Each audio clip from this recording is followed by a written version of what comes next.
Gents, hope everyone is well. Running a little bit behind today, hence the lateness. Market is officially opened.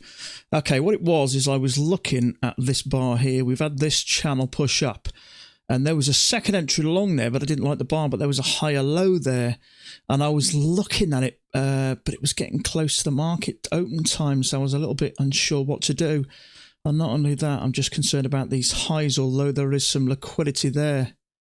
And then we had this bar, but it does look like it's pushing back up now, but it's a little bit congested, I think, so I might leave this actually. You know, sometimes when you look at it, I mean, your heart's beating a bit, isn't it? I mentioned this yesterday. I think we're going to make a new high there. There is a lot of liquidity around there.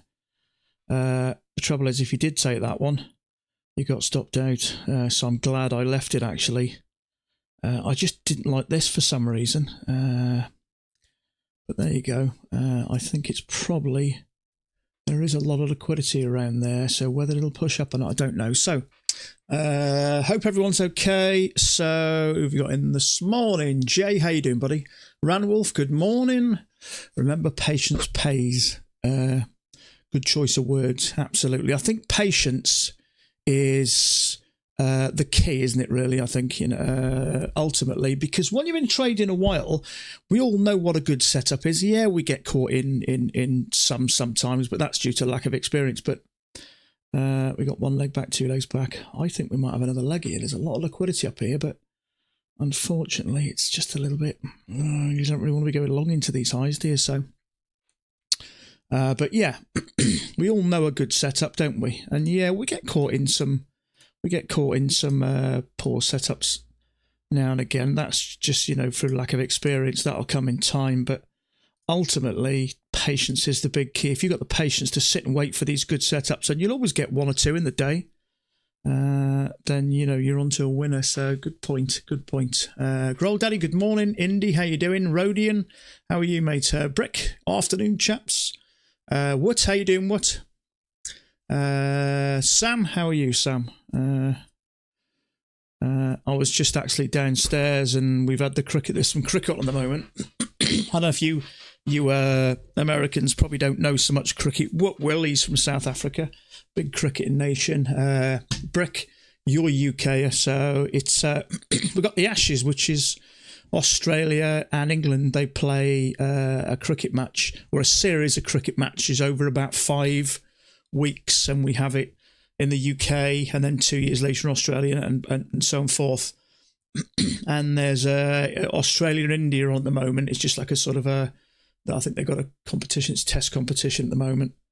So it has worked. That it's gone up to that liquidity. I thought it might do.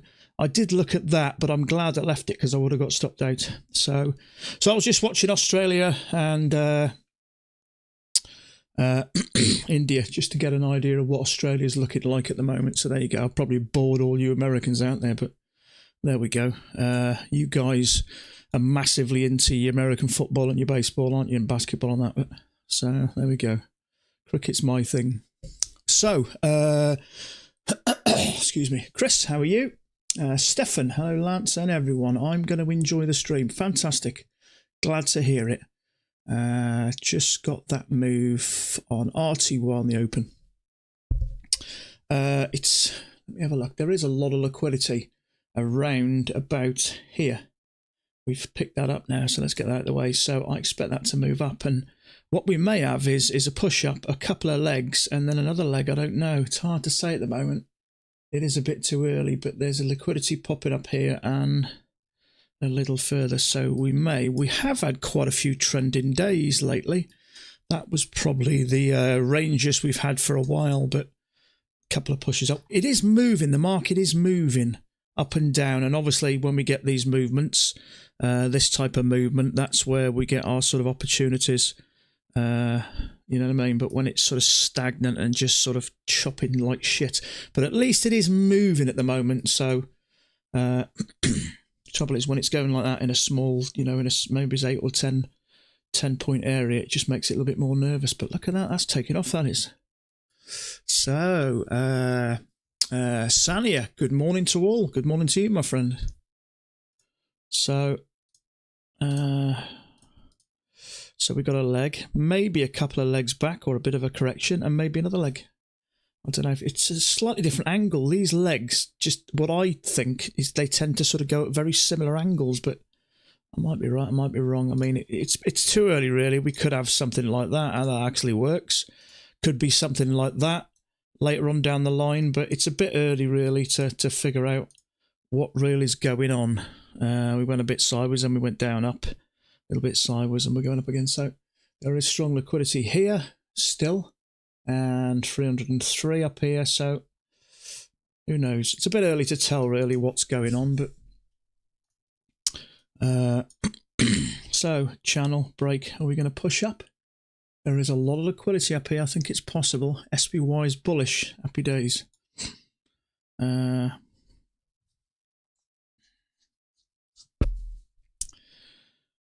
Interesting. So it's starting to look bullish, isn't it? We'll see what happens here. The only trouble is that's the first entry at the moment, so may as well get a higher low further up.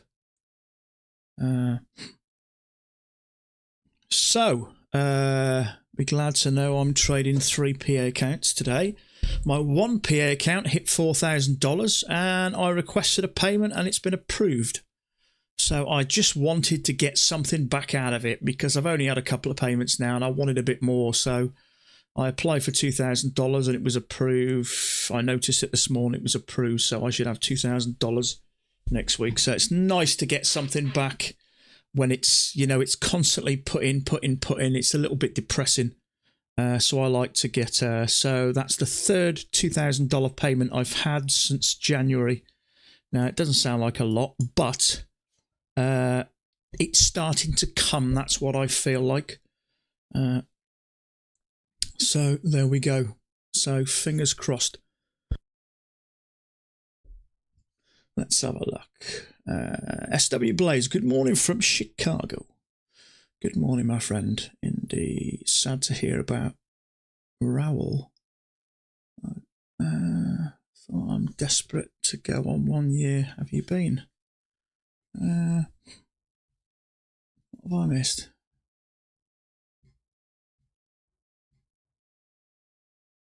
Isle of Man TT. Ah, is the Isle of Man TT going on, is it? I got you. I'm assuming someone got hurt, did they? I think that happens every year, doesn't it? If anybody doesn't know what, a lot of you Americans won't know what you might do. You know, motorcycle racing, the TT.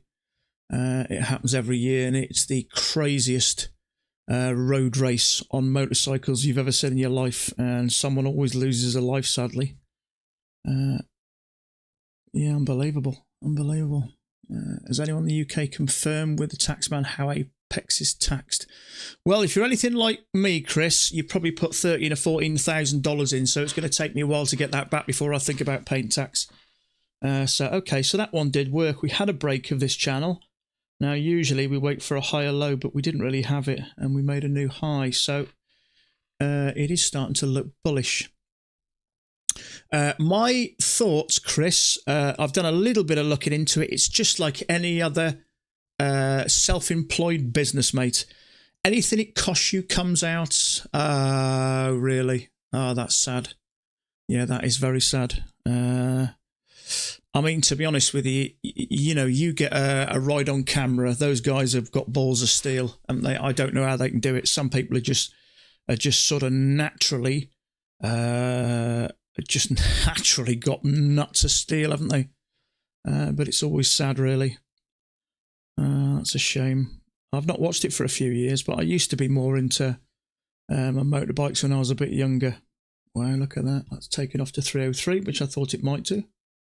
There we are now. Unfortunately, the trouble is, because it's still a bit early, you don't know whether it's a bit rangy and that's just a failed breakout.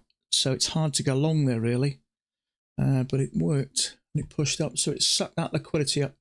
Now there is some more up at around about the 305 and 307, somewhere around about there, but I'd expect to maybe come down a bit more first. But can it be considered gambling income?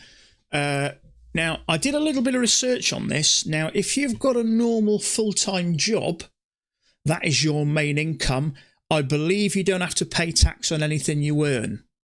But if it's your main income, In other words, you trade full time, then it's treated then as a normal job. So I don't know, if you spent $10,000 in Apex fees, they're just overheads. Anything to do with computer equipment, internet, anything like that. It's just all overheads. And obviously, if you're trading from home, you know, there are things like heating, electric, stuff like that you can put through. But yeah, I read it as that if it's your main income, then it's treated as a normal job. If it's not your main income and you've got another job, then I believe, yeah, they consider it as gambling. You make it a bit on the side and you don't pay tax. It's a bit early to tell there, but it's not unusual. I mean, the S&P's really gone up a lot lately. We seem to have these days where it just keeps on going for some reason. Maybe a spike in channel. Yeah, possibly. Sometimes if you go from this side. I had a few bikes in my younger days. Some bikes are worth a few quid now. My first ever motorbike was a Honda CB125 Super Dream. Crashed it after about 2 hours. Then I had what's worth a bit of money now, a Yamaha 350 RDLC. They're worth a few quid now. I had a Kawasaki Z650. They're worth a bit of money now. Yeah, they're all getting worth some money. Okay, so we've had this little channel. We've had a break and a new high. So let me just get rid of this just for now. Let me have a look. Sania 4316. Happy days. Okay, so there's some. Let's put it around here, just above there. So I'm assuming. What you're saying, Sania, that's where you believe things are going. Or we buy under there, do we? Let's have a look. There's a new high there after that one. So I'd say if it does continue up, then yeah. Yamaha Bolt is my daily, is it? A chopper. I've always fancied a Harley, I have. I used to watch that. What was that program that used to be on years ago? Oh, what's it called? You guys know the one. You Americans know the one. The family that used to build them. Let me have a look what's going on here.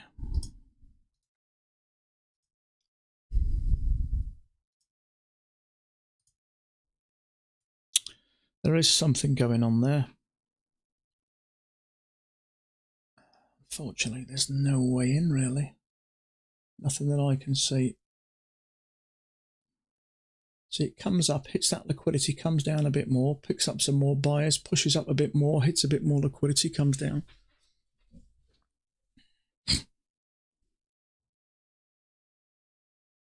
Let me think.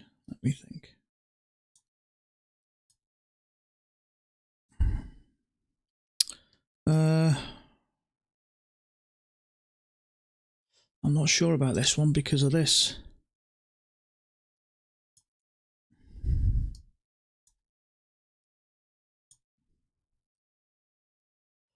Come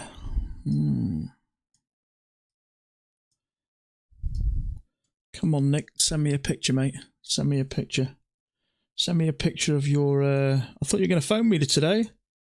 I was hanging around. I thought you might phone. Send me a picture of your chart, mate. What are you seeing here? I suppose it's something like that. Touch. It's hard to say, really, isn't it? We won't have anything from Mac yet. It's a bit too early. Harley Davidson Motor Company. The thing I was looking, what was that program that used to be on where they used to build them?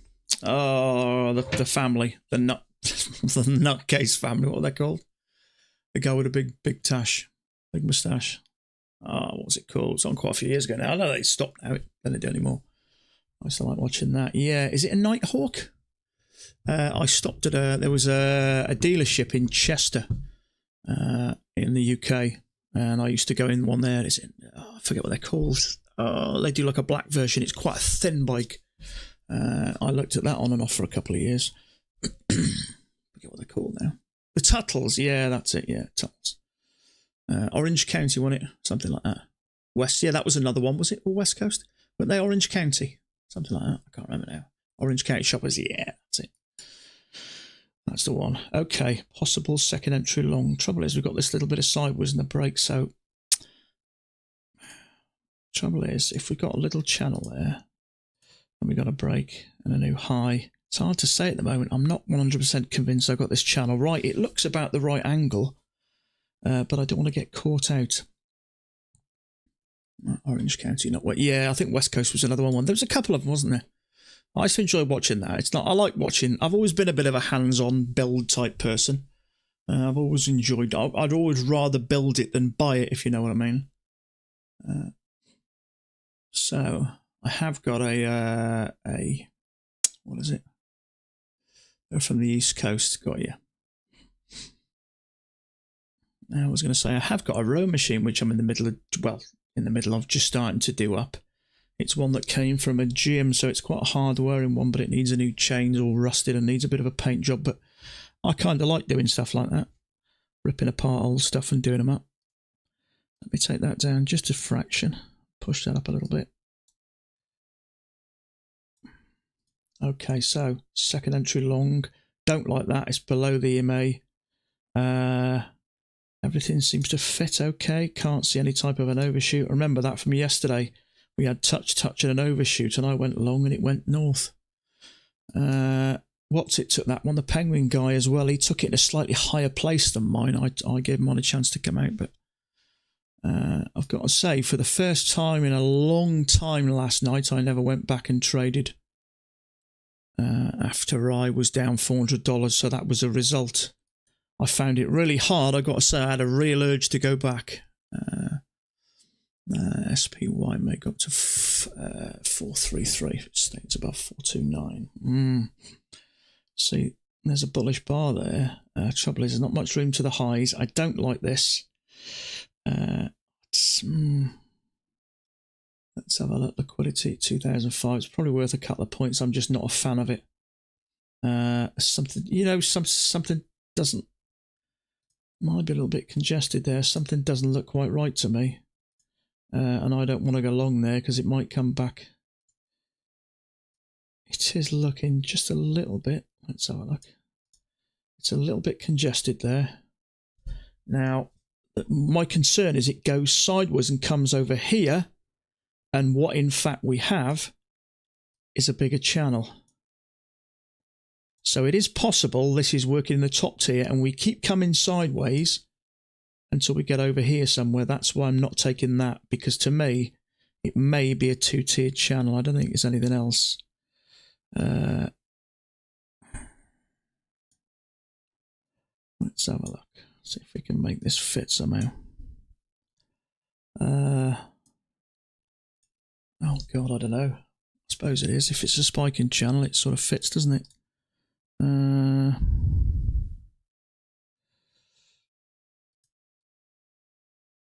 Let's see if we can make it fit somehow. Make it look half decent. It's hard to say, really. I'm not massively convinced. That's a big winner for you, mate. Proper progress. Who's won? Who's won? I'm up $100. Oh, good on you, mate. Yeah, I'm quite glad I left that one. This is a higher low. Maybe off that in the midline. Trouble is, we're close to the highs and I've taken them before and it's ticked up, come down and stopped me out and then worked its way over to this side. So I'm not 100% convinced that that channel is correct. It may be more like this. But if it is how I just had it, then there may be two tiers to this. In other words, it may come sideways and I may take a trade here. And it keeps coming sideways and actually goes from there. So I'm not. Nice to see what someone else has got there. Has anybody got? Where are you guys got your channels there? Anything different than me? I mean, it's not a problem. If I can't find nothing, I just won't take anything until something turns up.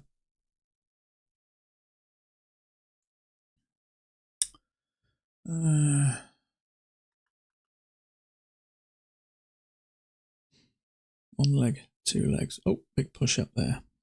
Just trouble is, I don't know where that. It might be where the channel is, to be honest with you, but I just don't know. So I'm staying out of it until I get a better fix on what this channel is doing. I think that looks okay. Touch, maybe still a bit more sideways. But normally it goes sideways till you get a nice bar sat on there, and then it pushes up. The trouble is I'm not sure that where I've got the bottom of this channel. Yeah, starting my channel from the open. So from down here. Yeah, I've got to say I'm usually really good with channels, but just on the odd occasion. I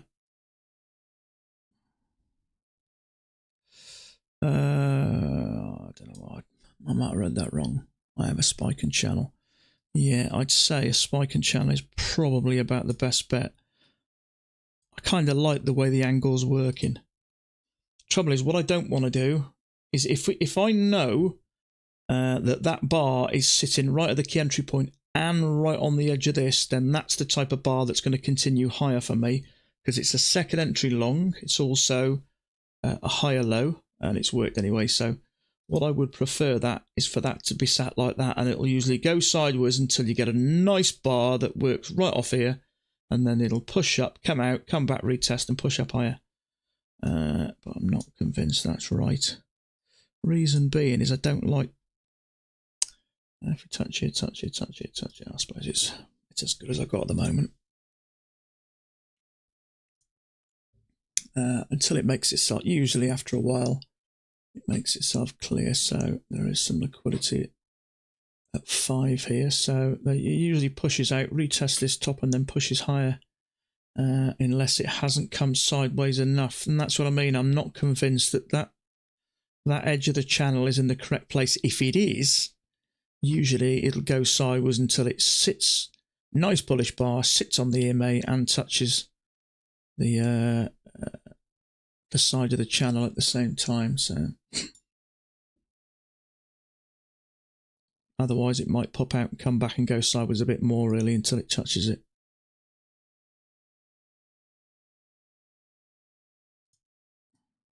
So let's see if that one would have worked. I don't think it'll come back down and take it out. Nice to get something from Mac. It's a bit early though. Strong liquidity at 43.05, which is up here.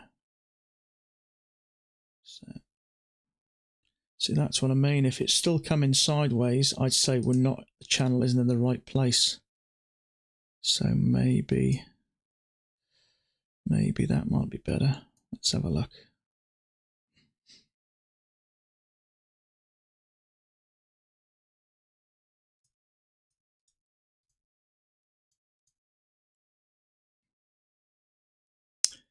That's a failure. I don't like the way it's come out and come back down though, because I'm not convinced it's in the right place. I expected it to retest the tops and then push up. Trying out the Bookmap this morning off YouTube. Good for you, mate. It's not the magic bullet, but it gives you an idea. Now, if you're going short here and there's a massive liquidity up here, chances are you might be going in the wrong direction. Good morning, Chris. How are you, mate? How are you, buddy?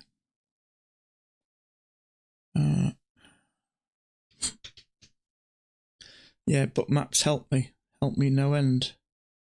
So this is what I mean. I'm not convinced that that was in the right place and it would have got taken out now. So that's what I mean. If it comes back, it may end up being that we're in something like this. And I've done this before.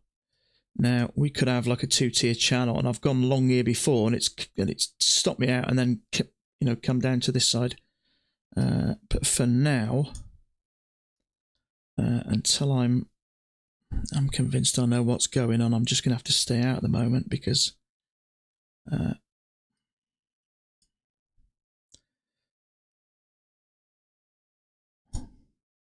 actually that kind of works.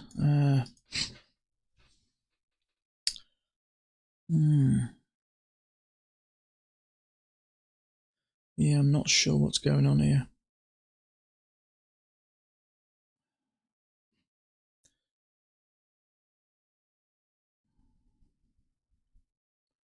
Let me see if I can figure what's going on here.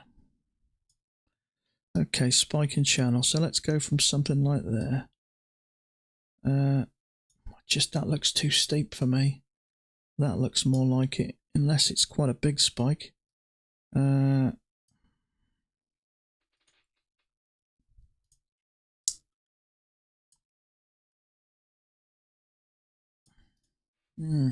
sure about that. See, this may be in a channel, or it might be a break.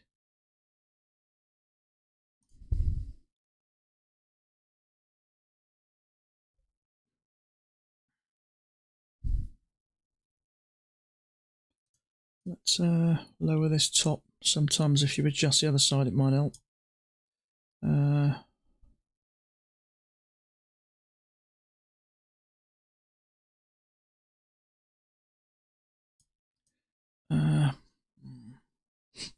Okay, let's leave it like that for a second. I don't know, I'm not convinced. If it continues to go up, then maybe this is the bottom.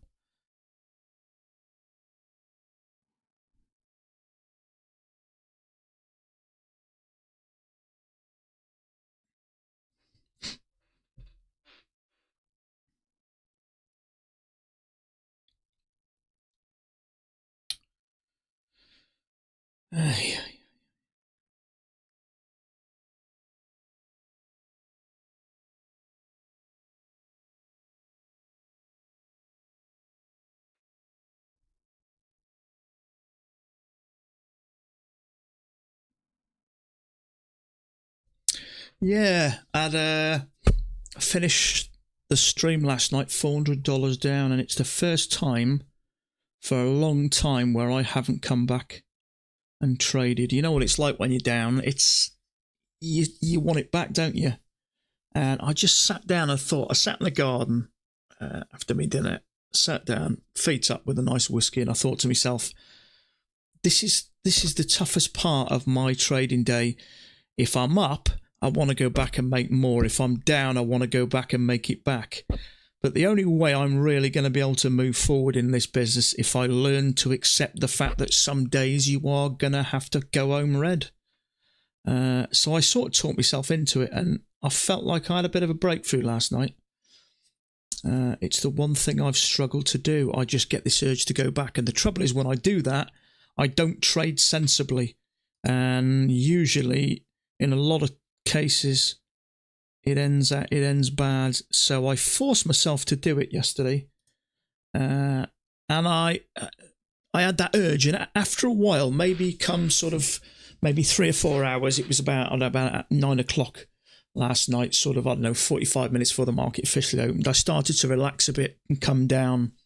And then I had a good sense of achievement there that I managed to stay away. So being able to walk away when you're down is part of the business. And I found that really difficult. It's one of my weaker points. I'm trying to focus on the bits that I find more difficult and I'm struggling with. Where's the liquidity on Bookmap? Have you got Bookmap in front of you, Chris, have you? Now, bearing in mind, we're going up at the moment. So the stronger liquidity is around about 3.6. So there's a lot of sell orders up there. So it may be people selling, but it's probably people's profit. So if I buy, when I get out of the trade, I sell it. So that's probably what a lot of this is. And the stronger liquidity is up. And price generally moves towards liquidity. So you would expect it to push up higher. But you have to take into consideration, as well as the liquidity, which are orders sat there, or pending orders, whatever, you've got aggressive buyers and sellers that just decide to buy or sell. Now, you can't see them until they happen. So this looks like one leg down, 2 legs down, we'll see. So you need to take it into consideration, but you still need to figure out what's going on in the market. You can't just see liquidity and think, oh, I'll buy. You still have to have a setup. But what it does, it just gives you that confidence you're making the right decision.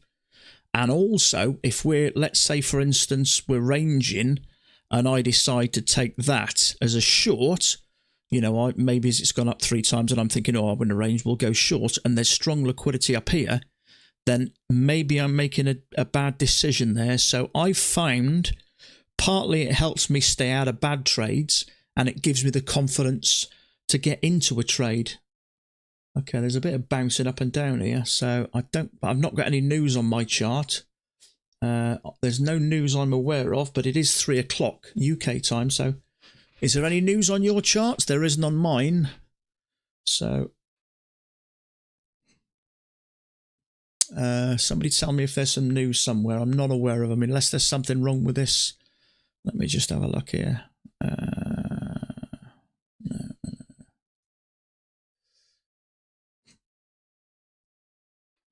Yeah, so you got to still got to make the right decisions, mate. But it just gives you the confidence and belief, that you're going in the right direction, and it does help you keep out of bad trades as well. Okay, so we've had a bit of a break out this, and we're pushing up a bit, but I'm not seeing any news. Great, me neither. I just wondered. I mean, it could be people jumping in or jumping out there, but now the liquidity is strong up here, so pushed above the EMA. I'd rather come back and test it before we go higher. Some Canadian news maybe. Possibly, yeah. I have spoken to people like Mac, and he said he just has US news on his chart. So, yeah, maybe it'll move a little bit with other news. But so, let me have a look. The strongest liquidity is around about 5. So, around about there. So, it's hard to know. There's something about this I don't like. It might have just come from this top tier and now be working this bottom tier. So, possible second entry short there. Maybe a failure. Something I don't like about it though. And if I get that feeling, I think I just stay out. If something doesn't look right, sometimes you get that used to looking at these charts, and sometimes where you've been stopped out, something, have you ever driven in a part of the country before and gone there 10 years later, and you've only been through there once, but something feels familiar?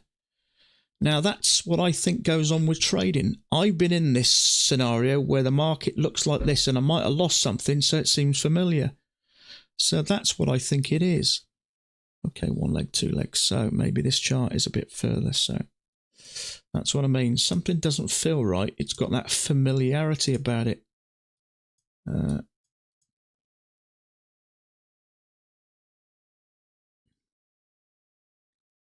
The same Litty and Tradeovate account. Yeah, something was going somewhere. It just might have been, I don't know, it might have been a key area of something or other. See what I mean about this coming out? Something didn't look right. Something didn't feel right. And it was for good reason, because look, we're having a break now. Now, whether this is a break or whether, as I mentioned earlier, this channel's bigger, I don't think it is. It doesn't. It looks a bit big, that. Maybe it is. I don't know. But I feel like I need Uncle Mac in this situation. So I don't know whether that is or not. Let's leave it there for now, because it's working in that top tier a bit, and then we'll call this a break, because I think it is a break, and then we'll see if we start to work up. Okay, there we go. Something's not right, is it?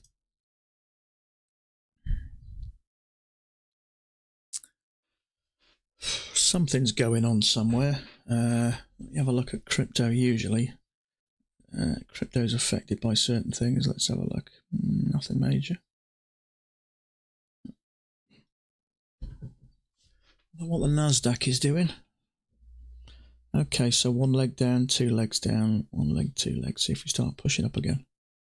What it is up here. So if this is a channel, I'm not exactly sure what channel it is, but I think it's likely we're going to make a new high. You see, there is some liquidity down here.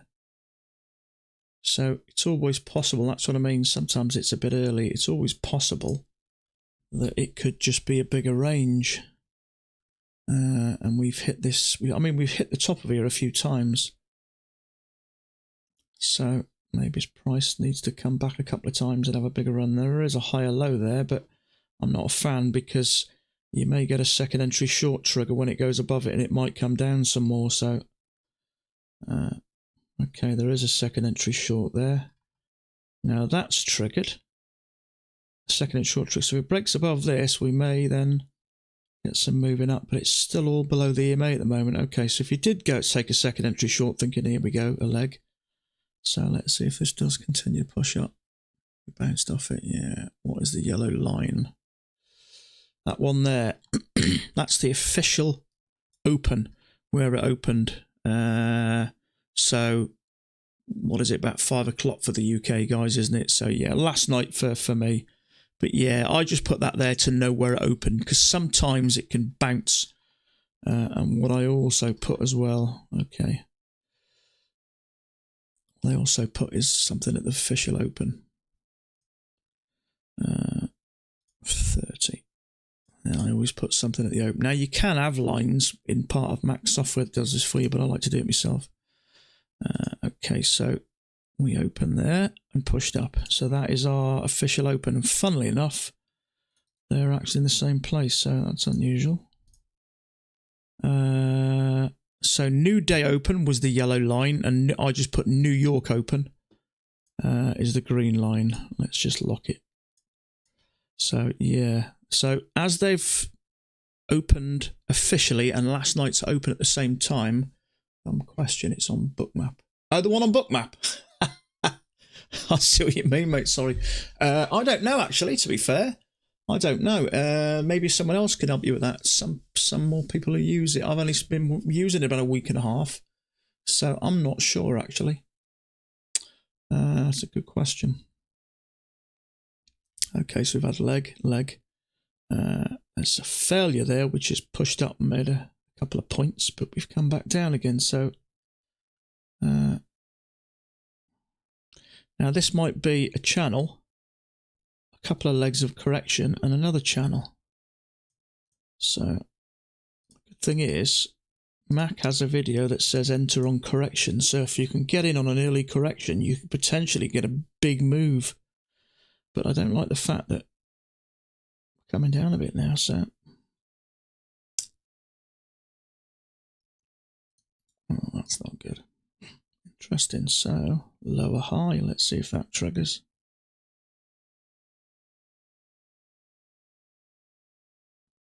Yeah, I don't know what that is, mate, on Bookmap. I don't know. See, there's so much going on there, isn't there?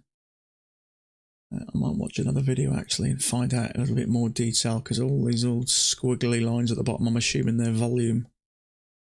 But there's so much. Oh, I don't know what is it. I don't know whether EMAs or MACDs or something. I don't know.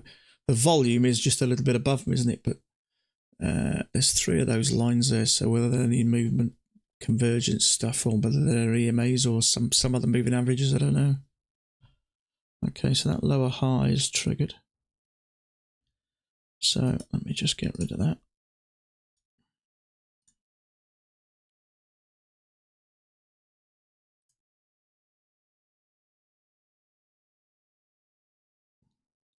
Okay, there's a failed second entry long there. Let me have a look.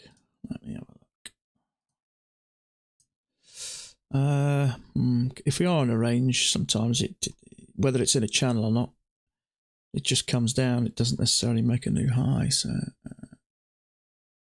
yeah, I'll watch some YouTube. Yeah, there's loads of stuff on YouTube. I'll tell you what would you do without YouTube? We'd be crippled, wouldn't we?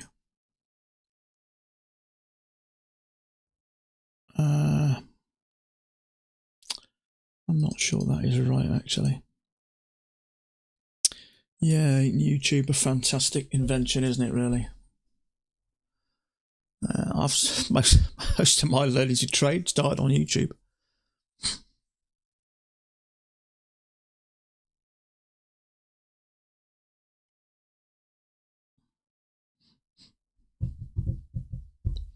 Yeah, so if anybody didn't know, when I mentioned it earlier, I actually took a payment, $2,000 payment.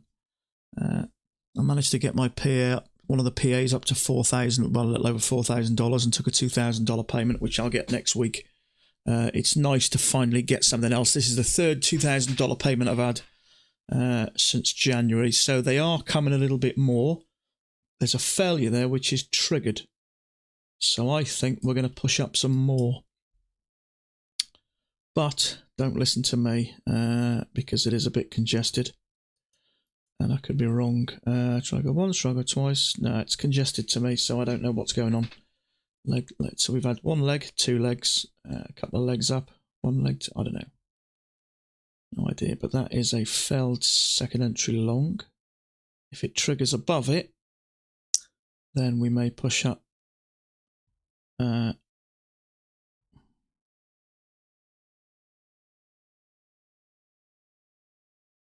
Now, it's probably going to go up, but in all honesty, it's a little bit choppy for me. So I'm quite happy to leave that alone. It's not very clear at the moment. Now, it was a higher low, and there was a failed second entry long which had triggered and got stopped out. But I'm not sure. Okay, so you'd have got 2 points out of it. It could be one leg and another leg. But the reason it's making me a bit nervous because I don't know that this channel is correct. I suspect it's not.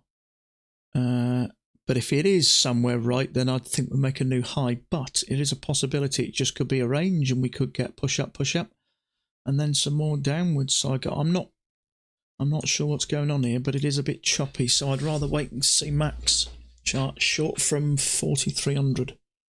So short from there. So in other words, there's a second entry short there. Second entry short. Ooh. As tempting as it is, the trouble is, for you, Hardy, you put a bigger stop up here, don't you? We don't really. I mean, if I put a 4 or 5 point stop, that's a chunk of my money gone there. So as tempting as it is, because I don't know whether there's a leg and another leg.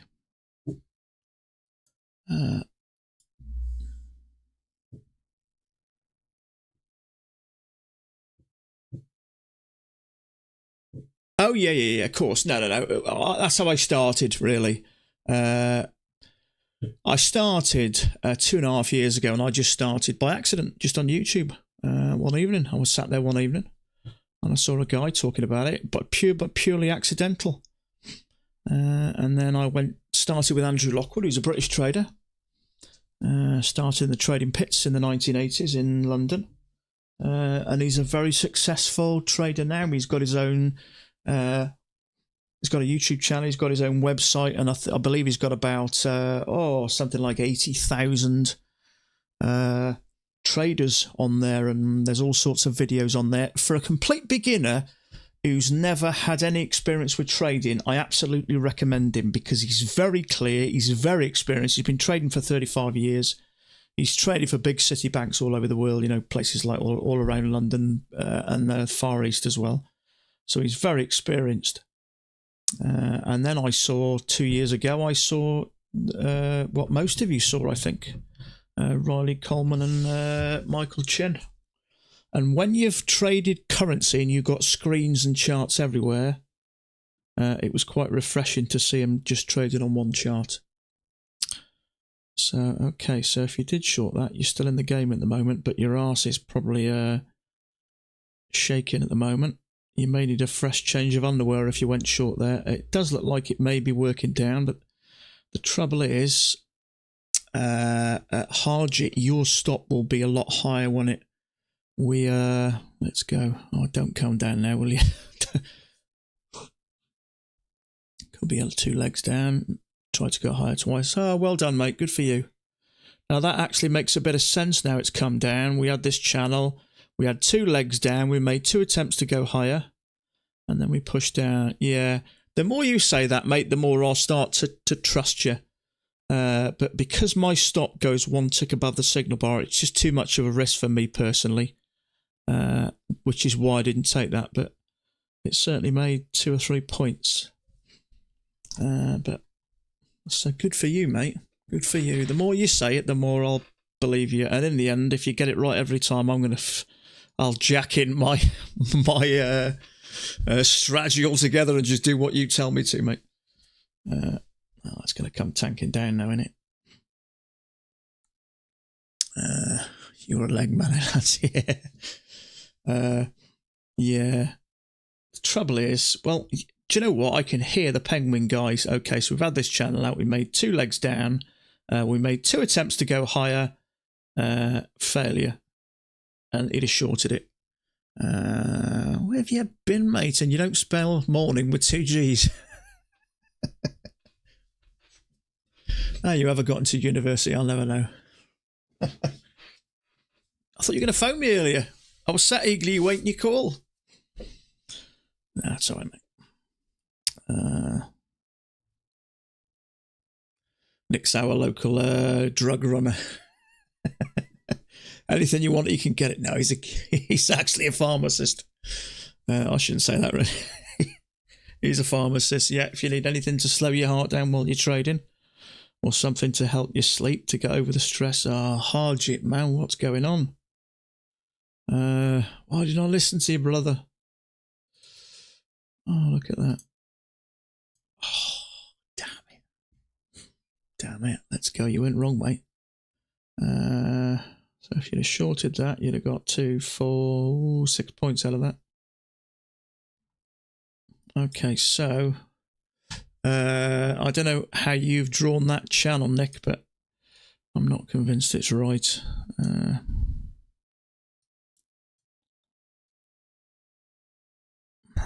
Let's have a look. Not sure about that one. Whether it's more steep and we've had a bit of a break and a new high. It's by the by now, I think, over 20 years. There you go. So from now on, mate, you're our local guru. Where are you based again? Are you India or the UK, Harjit? Are you the one from India? Because there's a couple from India, isn't there?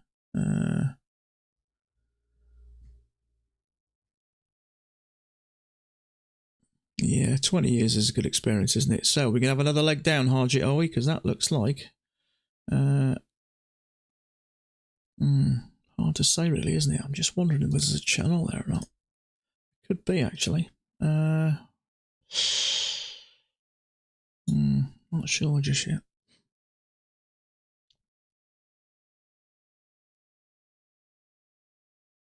London, yeah, I thought that, yeah, okay. We have chatted before. There's another guy in here. I'm sure there's one from India, yeah. So what do you do? Just trade your own account, do you, from home, Harjit? I take it you're Indian, aren't you, with a name like that? I'm assuming you've been keeping up with the cricket today, haven't you? India are playing Australia in the Oval, I think. I've been watching bits of it this morning. Hopefully Australia get a pasting, because we've got them next in the Ashes. I think your name's Indian, I think, isn't it, Harjit? So I think so, yeah. I don't want to be presumptuous, but it does sound like an Indian name. I've got a lot of time for Indian people. Great people. Very friendly. They just want to feed you. And that suits me. It does look like maybe the start of a channel, doesn't it? I did just draw that.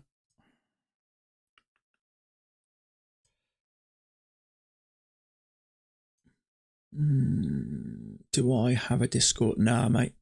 Too complicated for a man of my age, that, mate. Punjab, born in England, I got you. So you're a cricket fan, are you? How are you doing in the Ashes? In the Ashes. That's us next, isn't it? How are you getting on? How's the cricket getting on? I did look. I thought Australia were they 80 for 3 or something with the last I looked. Love the Indian people. Cricket mad they are.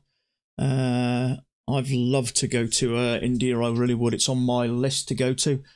In fact, one of my favourite books of all time, Sachin Tendulkar, one of the greatest batsmen that's ever lived, in my opinion. Absolutely loved his book. Started as a youngster in India with nothing on his feet. Used to walk 5 miles. I love stories like that where people come from real adversity and you know, just go to greatness. I love stories like that. But yeah, I've got a signed copy of it downstairs. Great. Do you have a Discord? No, I don't, bud. I don't see the point. I don't really have time for it, do I? I don't really have time. I'm a busy man now, Nick, you know. Personal appearances and stuff like that. Now I'm a famous YouTuber. Yeah, I'm at different trading conventions all over the world now, mate, yeah. I get flown these places in my private jet. Well, in my dreams, anyway. Dreams.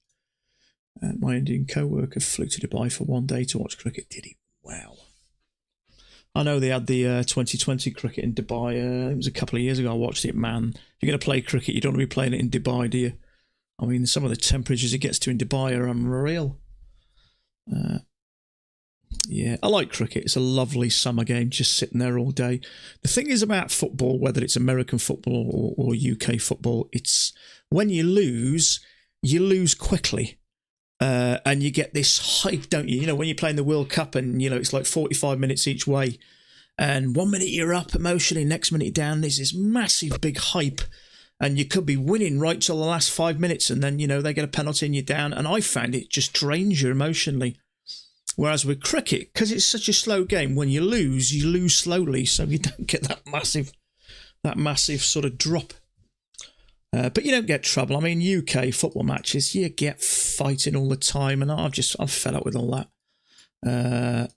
I like to go there, put my feet up, relax, have a few beers, and just enjoy the day. It's so much more relaxed, I've got to say. And it's an intelligent game, and I'm an intelligent guy, so it suits me. Lower chance of getting glassed at a cricket game. So absolutely, mate.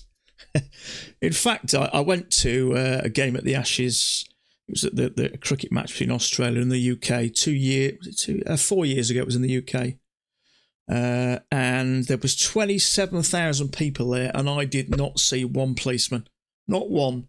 Loads of stewards, but not one copper. And that says a lot, that does.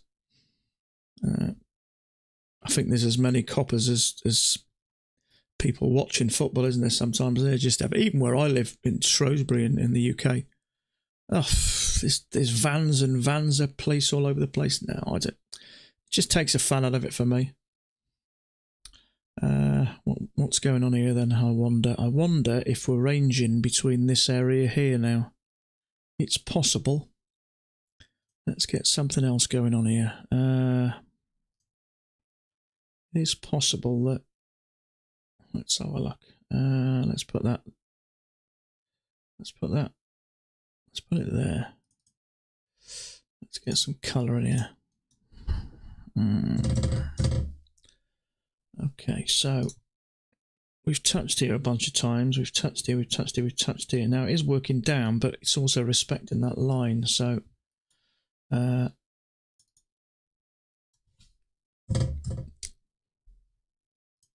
See what's going on here. There's a failure there, but I'm not sure what's going on here. Touch. So it's clearly making lower highs, but there's this bit of spike, so I'm not sure what's going on.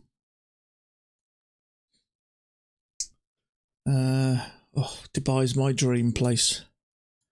If I make it as a wealthy trader, you know what? If I could earn, I don't know, $20,000, $30,000 a month, you could afford to live wealthily in Dubai. For that, I have got a guy I know out there. So, 10 accounts, making a measly $200 per account. It's $2,000 a day. So 10 accounts, making $200 a day. That's not a difficult thing to do when you can trade. It's not too much to expect. That's two contracts, one trade, 2 points. That's it. If you can do that, that's $40,000 a month. $40,000 a month. Now, let's say the shit hits the fan and you have a crap month or whatever, and you only earn half of that. That's still serious money. Serious money. I think the problem is, and I suffer with this. Okay, so there's a second entry long there. Maybe fading this. I'm not taking it because at the moment we're going down, but my problem is I just try and cut corners and try and rush things, but I'm starting to learn, like the slower the better, and it's helping me build a little bit and, build confidence. But you can't just jump straight in, trade stupid amounts of money and expect to earn a ton of money. It doesn't work that way. It does take time. Okay, 88, some strong buying at 88. So, let's have a look, Speedy. Yeah, Lance, that's the way. I'm trying to think now. Yeah, I think we all go through that bit, Speedy, don't we? Where, we hear these stories about all these, amounts of money that people have withdrew from Apex. You think, yeah, let's go 3 or 4 contracts, and you lose. So you try and double up, and then you blow an account, and then you try again. And in the end, you just go stupid, don't you? Trying to hit a home run. And after a while, you just start to realise that it's just not working. So you slowly start to change, and then you start to get a bit of success. But, it's a slow road to riches, if you like, isn't it? You can make a lot of money, way more money than any other job I know of. But it does take time. And the trouble is, it's getting used to those large amounts of money, emotionally. I mean, if all of a sudden you come into huge amounts of money now, it would affect you emotionally. You struggle to deal with it because we're not used to it. It takes time. I've done that maths. Show more than I'm proud. Yeah, you and me both, mate. You and me both. Well, somebody mentioned to me, I can't remember who it was, that someone had blown over 500 evaluations. Well, I thought 160 was a lot. But yeah, someone had blown over 500. Now, what I will say is I do try and pass my evaluations rather quickly. Excuse me a second. It's all right. Daughter's just come in. Yeah, the psychology. Those large amounts of money are too much for us. You can't deal with it.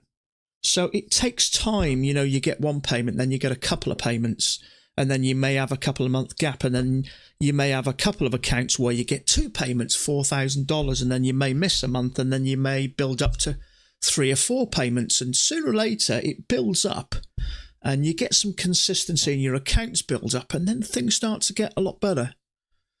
Blowing evals, not a big deal. Yeah, I agree. Swing fence. Yeah. The thing is, with Apex giving the likes of 90%, just seems pretty unnatural to wait 2 weeks, doesn't it, or 10 days? But what I do a lot of the time is I wait until we get some sort of not what I call a short-term trend channel like this, but something slightly bigger that slowly grinds. And I'll jump in and I'll trade 10 contracts, and I'll put my price or my take profit at 6 points and a tick, and that gives me enough to pass it, plus enough to do a micro a day. But this type of channel I like, or this type of channel that slowly grind. And to be honest with you, a 6 point move in something like this is not a lot. There you go, 6 points and a tick. It's not a lot of movement, that is. Plenty of that here. And I try and get them out the way I do, because then I'll just do 1 micro a day. And I'm done and dusted. I can forget about it then. Apex. Yeah, Apex is still... Does it end tonight? It's a good question. I don't think it does. I think it's a week today. Let me just check.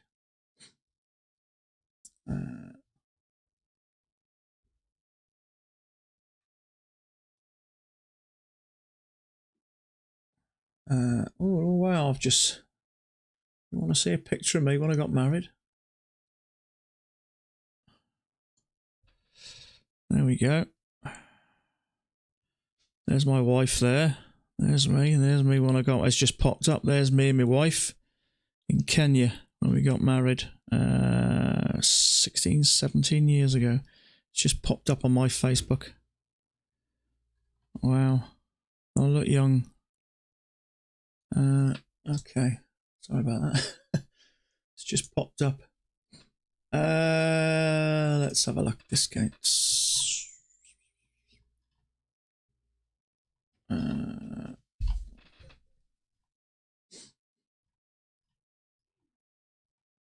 It finishes the 12th of June. So we've got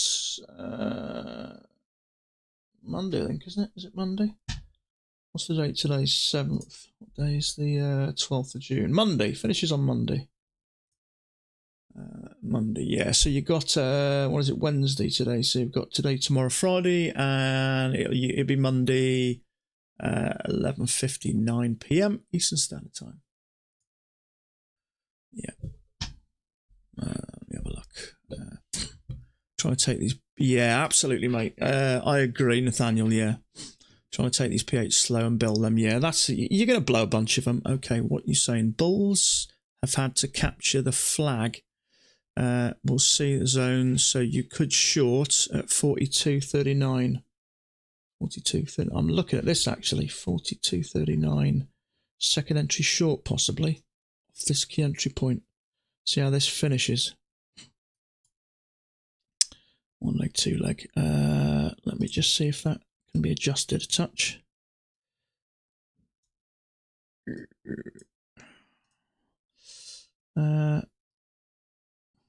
Okay, let me just get rid of this for now. It's confusing me.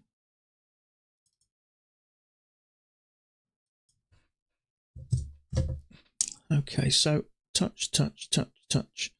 So 39 you mentioned. 42.39, which is around about here.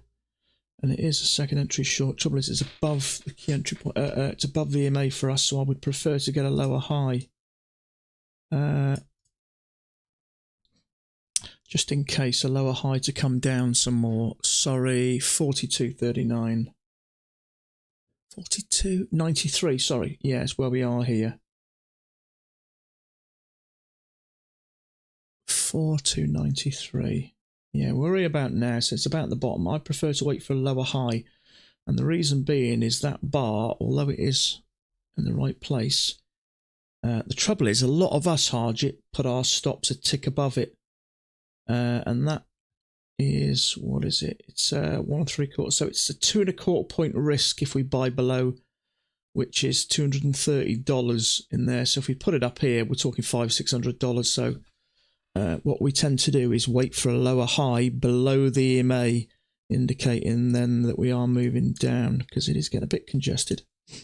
And I know you, Harjit, you put your stop quite a bit higher, don't you? So it would probably work for you just to go short there.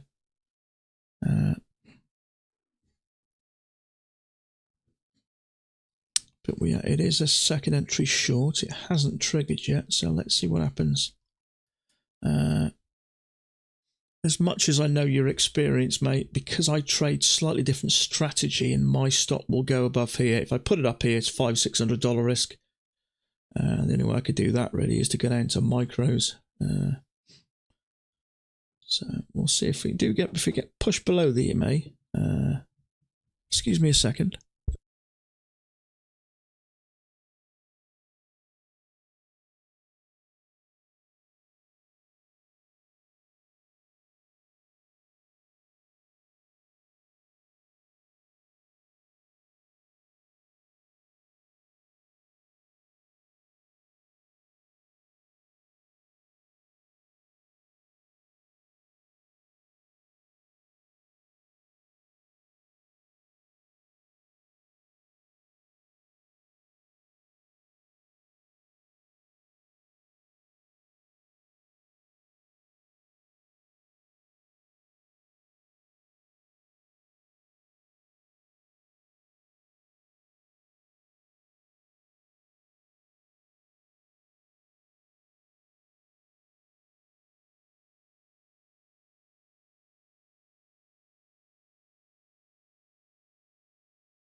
Sorry about that. Okay, we are starting to push down. If we can push down and give us a lower high there, then I'll take that. Order submitted. Order cancelled. That. Limit order I want. Order submitted. Okay, push down. Harjit was right. See if we can get a bit of a pullback. Come on. Every time you get it right, Harjit, I'm writing it down. And if you can get it right 10 times in a row, I'm binning my strategy and I'm just going to do whatever you tell me to. But yeah, it was bearish off here. The only trouble is, because it's above the EMA, it just makes it a bit more risky to us. But you were right again, mate. Let me just get rid of that second. Order cancelled. Channel. Let's have a look. JJ Productions channel. Too flat. No, it's not. There we go. What, this here? Looks okay from me. Let's put that there like that. There you go, is it? Second entry triggered. That one there, it is, but it's above the EMA. That's what's making me a bit nervous. I prefer it to push down because I'm not 100% sure what we're doing here, and it worked a dream. So Harjit was right again. So Harjit's made some more money again. Good call, yeah. That man knows what he's talking about.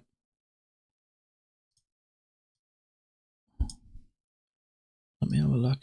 See where that finishes. Let's put it there for now. Let's see if we got anything from Mac yet. Yeah, it just that was see.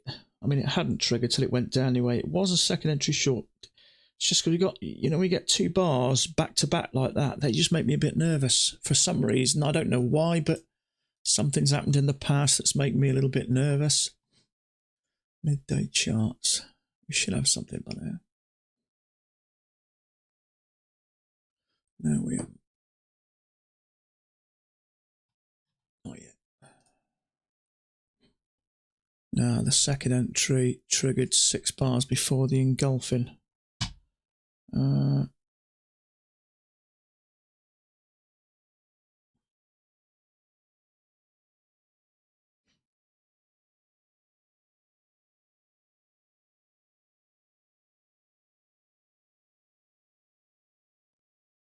Oh, you know about that one there? Yeah, I didn't say that.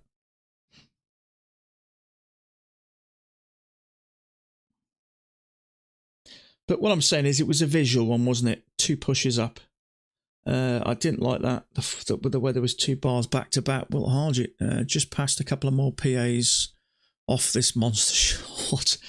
Well, Harjit said it was going short. He said to short it exactly from the bottom of there, and it came down to 4, 6, 8, the best part of 8 points.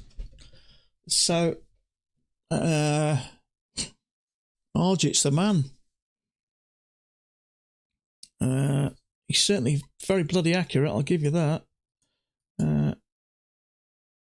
Trouble is, Harjit, you can never leave this channel now.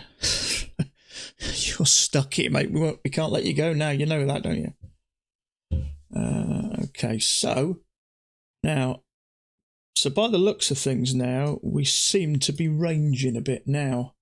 What's the bottom of this range? 82. There's quite a lot of liquidity at 82, and there's some very strong liquidity at 305, which is above here, which is telling me market's working between this area and this area. So I'm guessing that it may be in a 17 PA counts. Good for you, mate. 3 away from my goal. Good on you, mate. Good on you. Yeah. You can laugh. You can laugh, Harjit. You ain't going nowhere, mate. You're stuck here now. Harjit the goat. Yeah, he's a lucky goat. Yeah, you're stuck here now. We're going to find out where you are, and we're going to lock you up somewhere now. That sounds a bit freaky, doesn't it?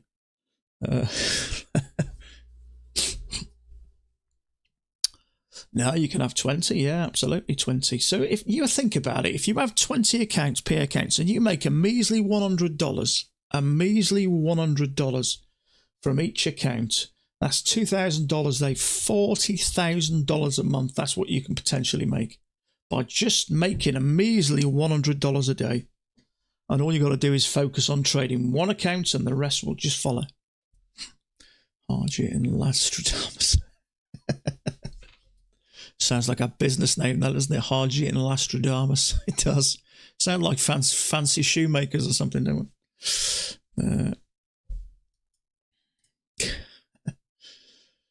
Okay, so I don't know what that's doing up there.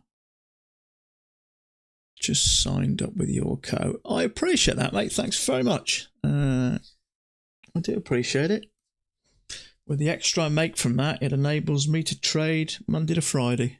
So I just work weekends. They are for the people.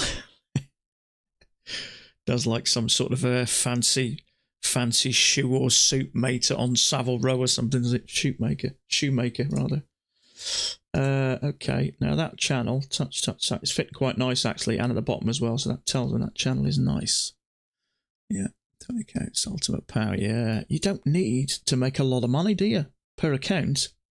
Even if you trade one contract and average 2 points a day, that's $2,000 a day. That's it. Unbelievable. How much is the activation price on the Apex account? If it's a $50,000 account, Edward, you got two options. You can pay an $85 monthly fee or a $140 one-off fee. So if you think you can hold an account longer than a month or longer than 30 days, you'll pay your activation fee initially, and then 30 days later you'll pay another one if you opt for the $85 a month one. So if you think you're going to last longer than 30 days, go for the one-off payment, the $140. That's what I tend to do, even though a lot of mine are blown within the first week. There we go. Once you pass the challenge, yeah. That's it, yeah.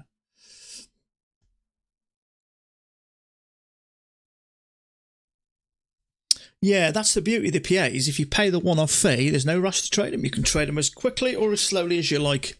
You want to take a month off work because you've made enough money, you want Christmas off, doesn't matter. You're not going to pay any more. They can just sit there quite comfortably. That's what I like about the activation for the one-off activation fee. Because, okay, possible second entry short here, but we're right at the bottom of this channel, so it's making me a bit nervous that there are some shorts at 88, which is up here.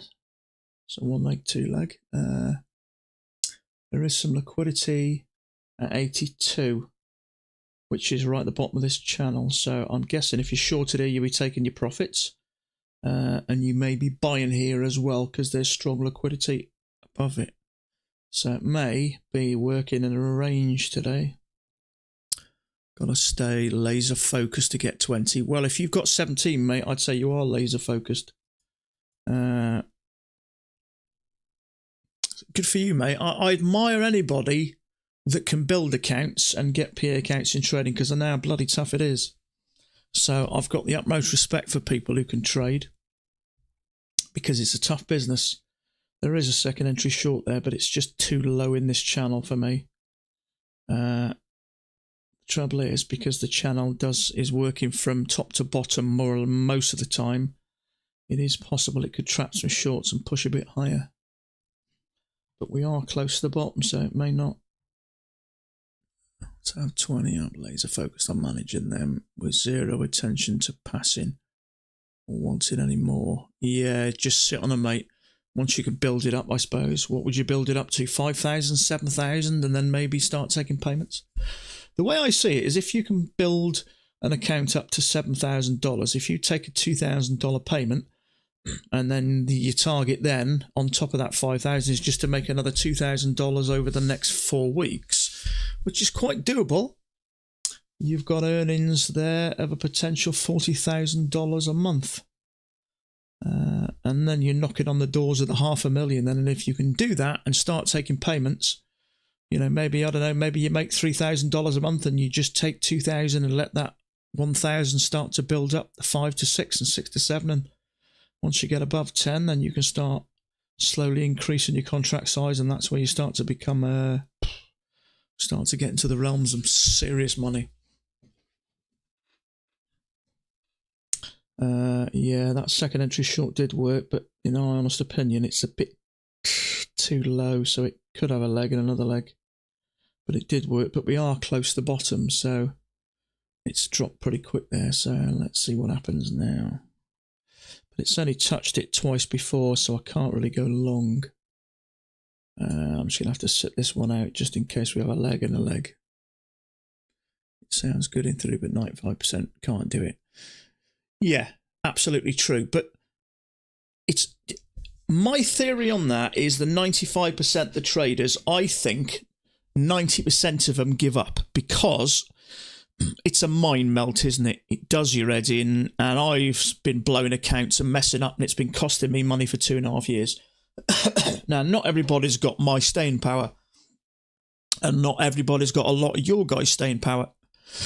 And it's not so much that they can't do it, it's the fact, in my honest opinion, that they give up because it is hard.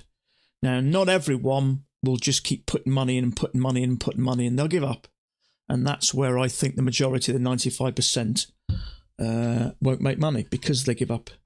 Okay, we've touched that twice now, but I still can't go long here because just in case we do happen to do something like that, I don't think we will, but just in case, I prefer to break out here. But as we've only really touched it twice, I'm not interested in going long. I'd rather it start to work up first and then think about trading north somewhere, because there's buy orders, larger buy orders at 78, 79, 80, 82.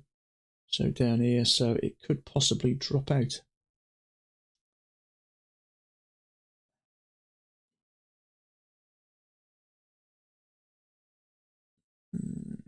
Gamblers do quit right before they hit big. Yeah, there's lots of different types of characters and personalities that take up trading.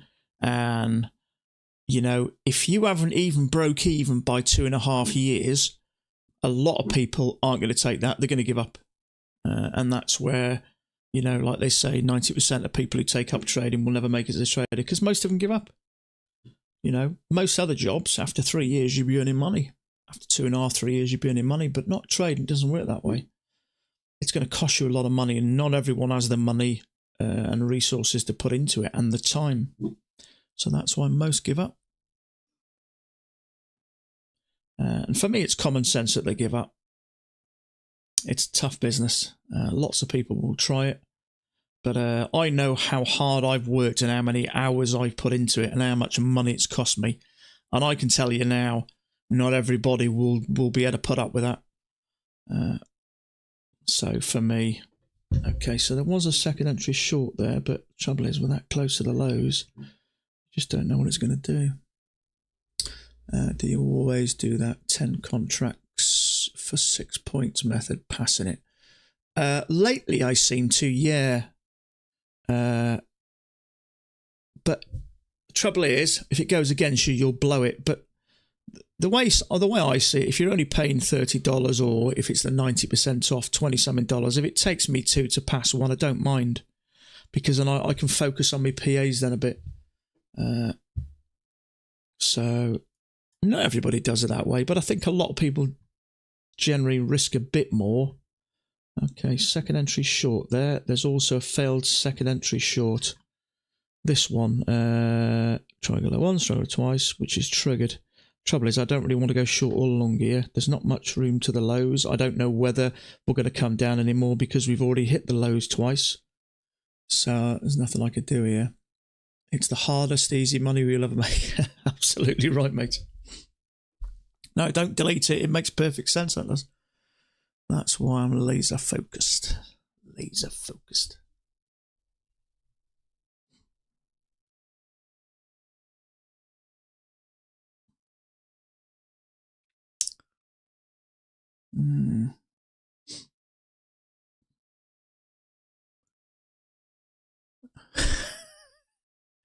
We've got very similar personalities, mate.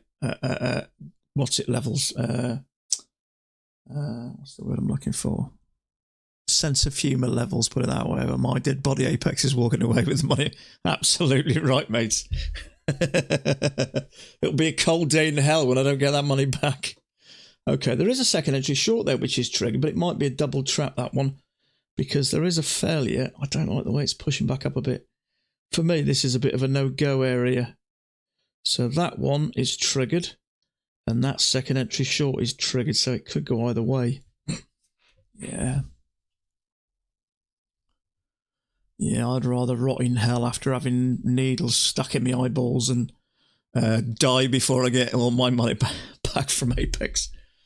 Okay, that might come down. See, there will be some that are bought from here because it's at the bottom.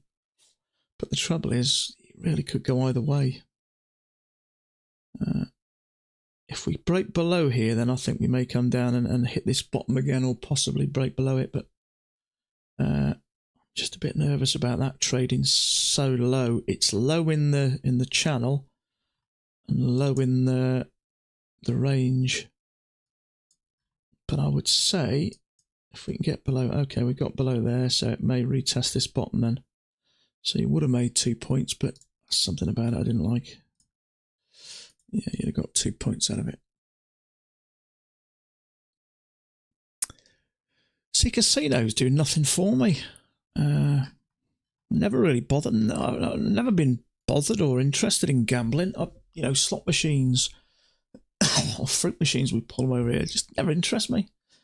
Betting on horses or football or boxing or whatever never interests me.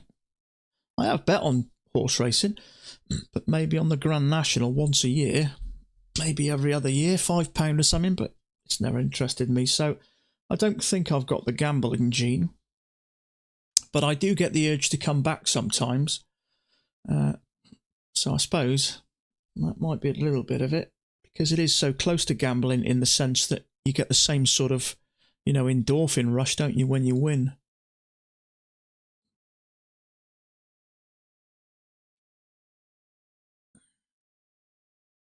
Okay, so you would have made 2 points there. Okay, folks, I'm just going to take a quick 5-minute break. I'm just going to make a cup of tea, and then I will be back with you. 5 minutes.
Okay, yeah, back. Let's have a look. Okay, so we had a.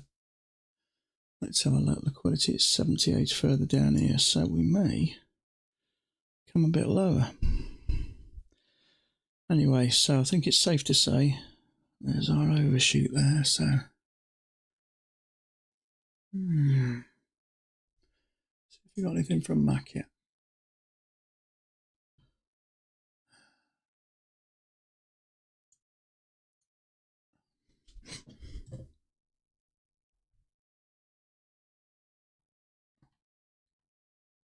Yes. Excellent.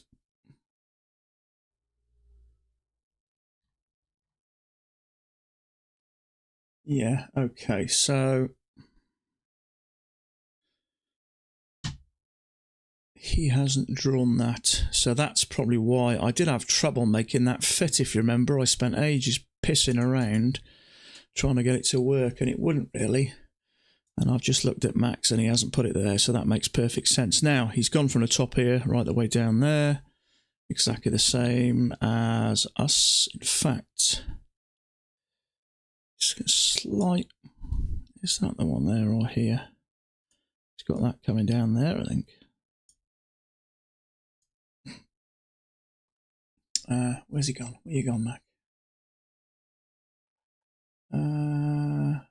There. Okay, so yeah.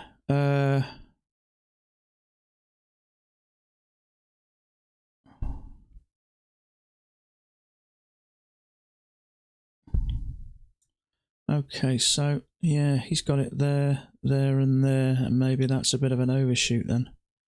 Or has he got that as an overshoot? Ah, okay, so he's got that like that. Now, funnily enough, that fits actually, so there we go.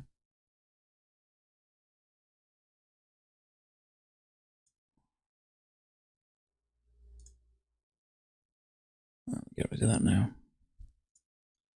Okay, so that's a bit of an overshoot then. In fact, we could probably adjust this now a fraction, couldn't we? Say to there.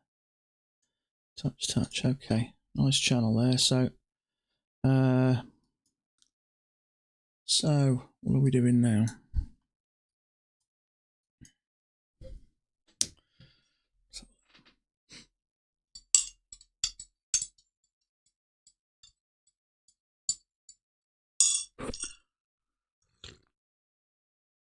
Ooh.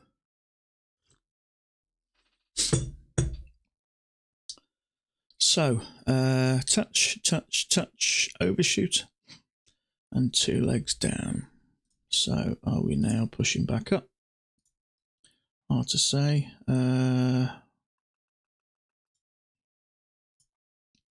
It's still a bit too early, isn't it, really, to know what we're doing here. Now they're selling at 87, which is up here. Apart from right up here, a relatively strong liquidity about 289 around about here. So I don't know whether we're pushing up into this range and we're moving back towards the tops. I don't know. It's a bit too early to say at the moment.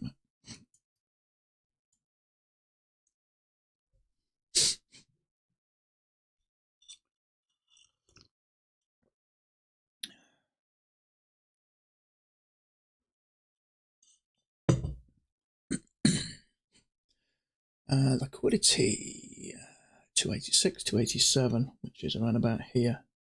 So maybe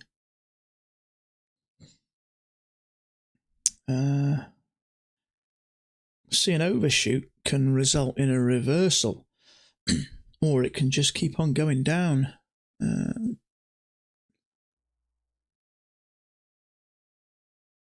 you not have regression trend in your drawing tools?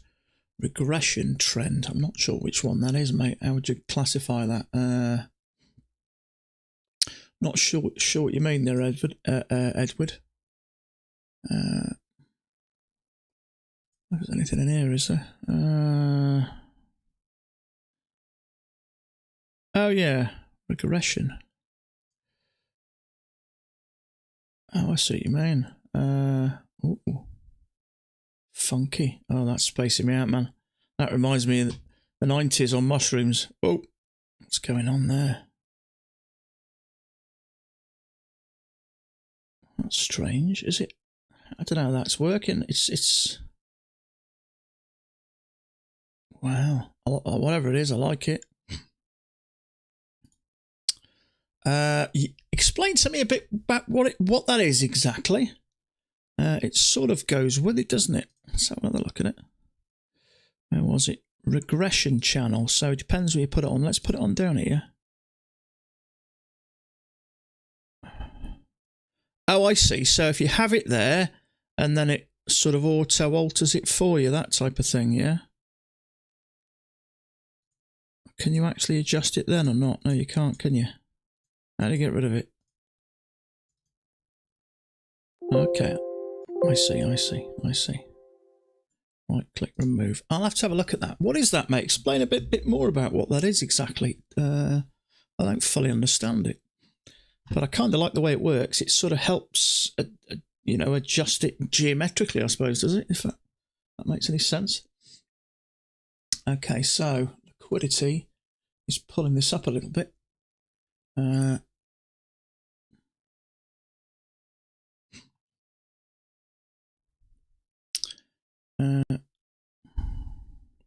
See, really, touch, no argument there. Fit in nice. Touch again, overshoot. A few pushes down to a new low, so it's hard to go long here just yet.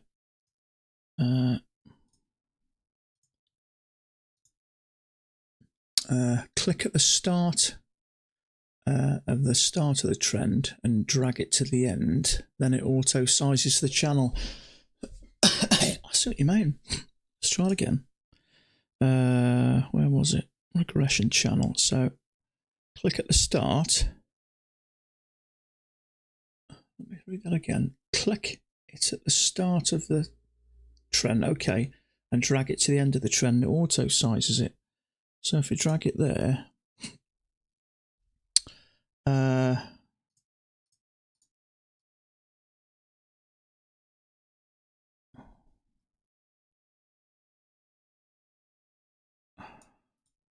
try again. So the start of the trend's here, yeah, and the end of the trend is, say,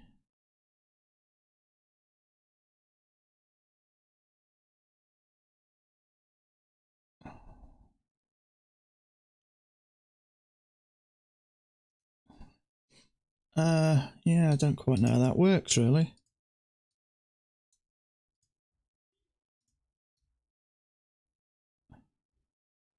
I'll have to have a play. In fact, I might YouTube that. There's bound to be something on there about that. Click at the start of the trend and drag it to the end, and then it auto sizes the channel. So the start of the trend's here. Well, let's do it, say, here.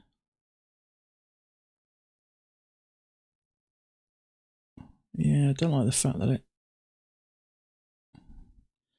it's got a mind of its own, isn't it? Oh yeah, I sort of get what it's doing. I'll have to have a play around with that later. Interesting. Okay, so now, assuming we're ranging at the moment, which we possibly are. I mean, we may have this channel down and a bit of a break, and then another channel down. Short 42.89 at own risk. Okay. 42.89 is here at own risk. I'm glad you said that. I put you on the spot now, mate, haven't I, by saying you're our local guru. Okay, so that's there, short own risk. Yeah, I'm not sure what's going on here. See, at the moment with this channel down, we've had a break out of it, and we've had two pushes down to a new low, which, you know, is trading our strategy. That channel's played out, so it just looks like there's a failed break out of this range. So it's hard to know whether we're going up or down. That isn't how mine works, bud. I use it in TradingView. It might be something to do with settings, though. Let's try on this little one. It kind of works there, doesn't it? There's I've not used it in TradingView. I've not used TradingView much, to be honest with you. Probably something to do with the settings. Extend lines to the left, extend lines to the right. Show measured. Yeah, I'll have a play around with that later. It sort of works there. But I'll have a play around with that later. But yeah, I get how it will work. It's probably something to do with the settings. Okay, so let's have a look. 1, 2, 3 legs here. Now the trouble is, because we've had that overshoot, usually that can result in a move to the opposite direction. What's the word I'm thinking of? Result in a reversal, sorry. So I'm not sure what's going on here. I don't know whether this is maybe something a bit larger, maybe incorporating this. See what I mean?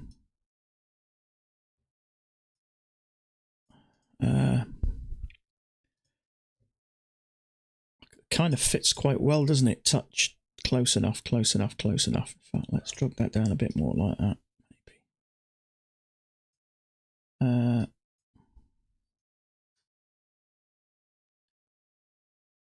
It's hard to know, really. So I don't think it's terrible, is it?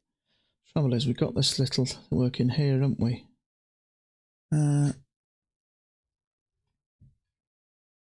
mean, it could be we had open, a little bit sideways, drop down, add 2 legs up, and from then on we've been slowly working down in a range. I'm not sure. There's still liquidity at 89 to 90, which is where Harjit mentioned. So it may be a case of that's where the sellers are. And to be honest with you, the bigger stuff up here is now gone that I can see, and the strongest liquidity I can see is 42.90, which is here. That's the biggest lump of liquidity I can see, which is telling me I would say we may continue down. Let's have a look. Let me just bring this in case anyone hasn't got it. Let's make this. Yeah, that biggest lump of liquidity was up here. It's now at 42.90. You can see it here on the compressed version, 42.90. That's telling me if it hits this area, that's maybe the top of the line. We're going to probably continue to the downside. Based on what I can see with this downtrend, it sort of makes sense. It looks good to short. Yeah. It sort of makes sense. So this liquidity is here, the strongest liquidity. So if it hits this, there'll be some sell orders. Now, if you're going to short the market, where better to short it than just as it maybe pops out? Now, in a lot of cases, if you trade in a range, what a lot of traders will do, they'll put a sell order just above it. So if it just pushes above it and triggers it to come back, we wait for it to come back and show us a signal bar. So by that time, a lot of traders are already in the trade. 289.50 to 290. So there's 290. So it's around about this area. So there is a bit of a channel move working there. So it depends what fence you're on, whether you think that channel is okay. Now it touches. It fits nice there. Now I have adjusted it a little bit, but a lot of this is in this top tier. So this, to me, every time we broke down into this bottom tier, we push back up strongly. Same again there. So we may get a nice downtrend in day to day. Now we've got yesterday's lows here. I mean, yesterday was a push up and another push up when it's out. 78 is liquidity and 75. So there is liquidity at 78 and 81. There's some there at the bottom of that. And 78, somewhere around about there. And 75. So, which is not as low as I thought.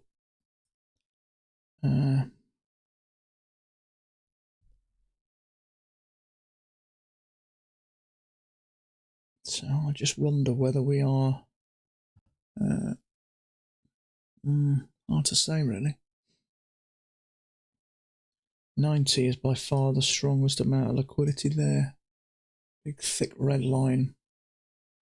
And then it feathers out above there, which is telling me we're going to continue to work down. That's the picture I'm getting anyway, so we're clearly coming down at the moment. Now, you could say we had this breakout, but it pushed back in, but it's not looking in a hurry to, now, one leg, two legs down. See what happens here.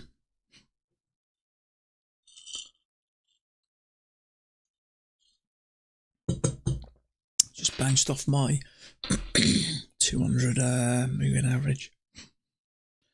But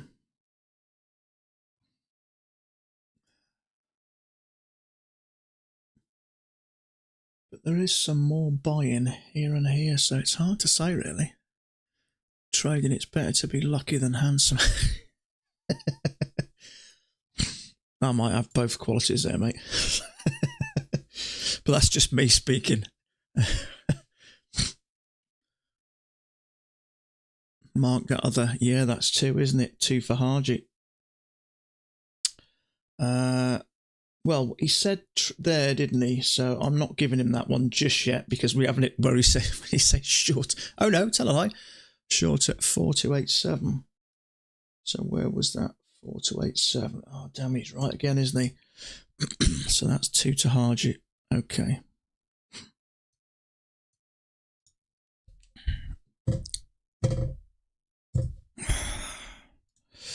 That's Harjit's there. Okay, so we'll put that above his line there.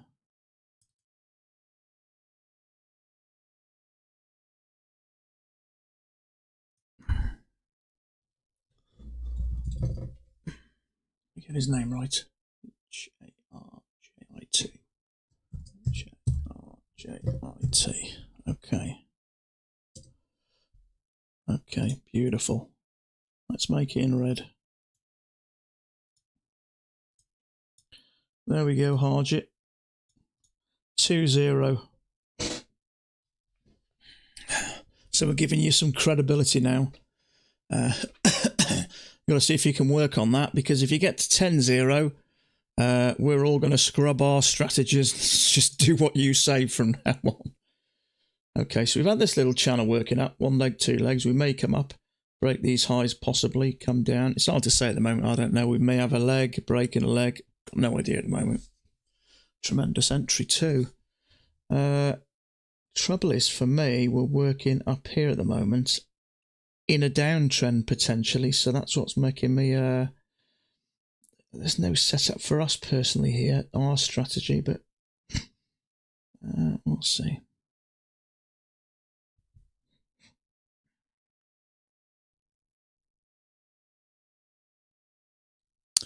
What did he say? It was 87, wasn't it?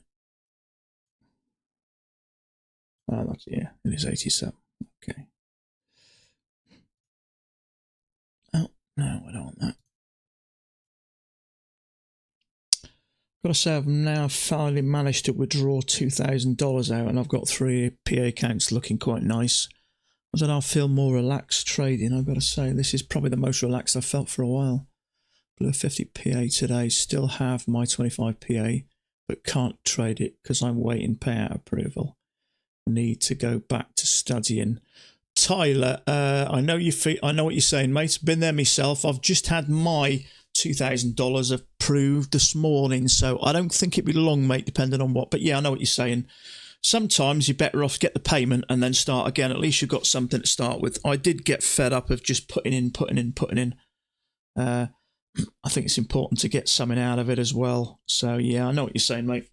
Okay, there's a failure there, which has triggered. Now, my only slight issue here is we have this little channel and we've had 2 legs, so we may push up again. We may, and it is a may. That's just my personal thoughts, which is why I'm not going short there. But we've come up to this. It is a failure, so it's just something I'm leaving alone. It just doesn't feel. This reminds me of the day that Matt got frustrated and went off talking about congestion and everything a few weeks ago. Talking about specific trade. Was that the day? Because I heard him say about YouTubers and my eyes lit up. I thought, oh, is he talking about me? But no, he's obviously talking about people who are selling, a system or teaching. You know, I'm not doing none of that. This is just purely me. But yeah, he did go off on one, didn't he? He had a right old rant, didn't he? Let's go. Let's go short. You can't just say let's go hard. You got to say let's go short. It is a failure. I'm just unsure what to do there. They will make it hard. Okay, yeah. Trouble is, if your stop might be up here, that's the trouble. We could one leg down, another leg down. It's hard to say at the moment. Liquidity is 78, 72, 82. So it's down here. Just a bit unsure about that at the moment.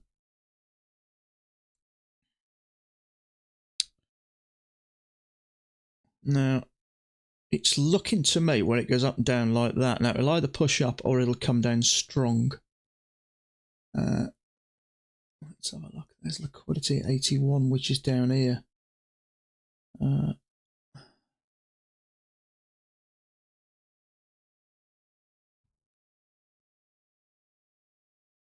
Yeah, I remember it.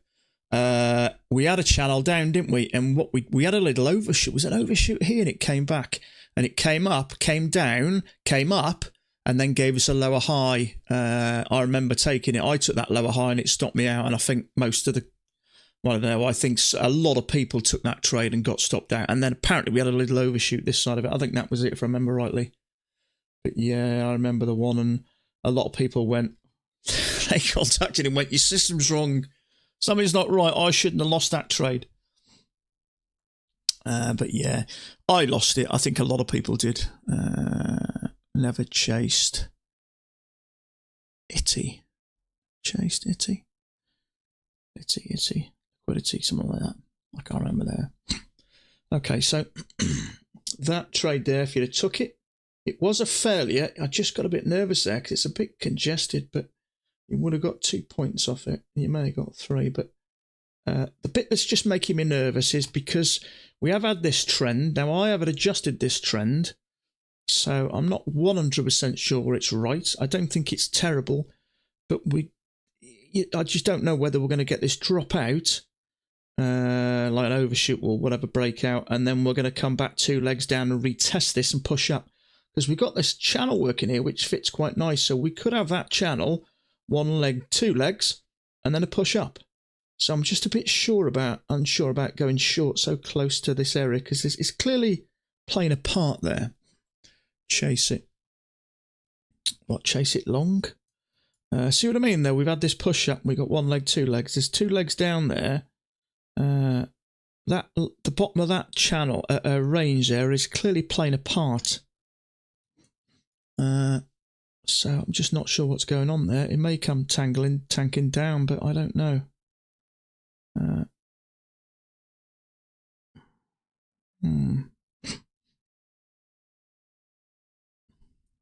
Yeah.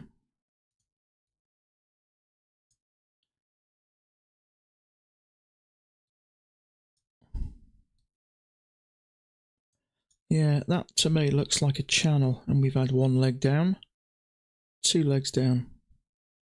And it's also held price here, so it may just come tumbling down. Never chase it. No. Once it goes, I just tend to know. Unless it's a tick or 2 below it, but I'm just not sure what's going on here, whether we are going to push up or whether we're going to come down. It's going a bit sideways. Well, I suppose that makes sense. If there's a bit of uncertainty, we're going up or going down. In a lot of cases, it'll go sideways, so...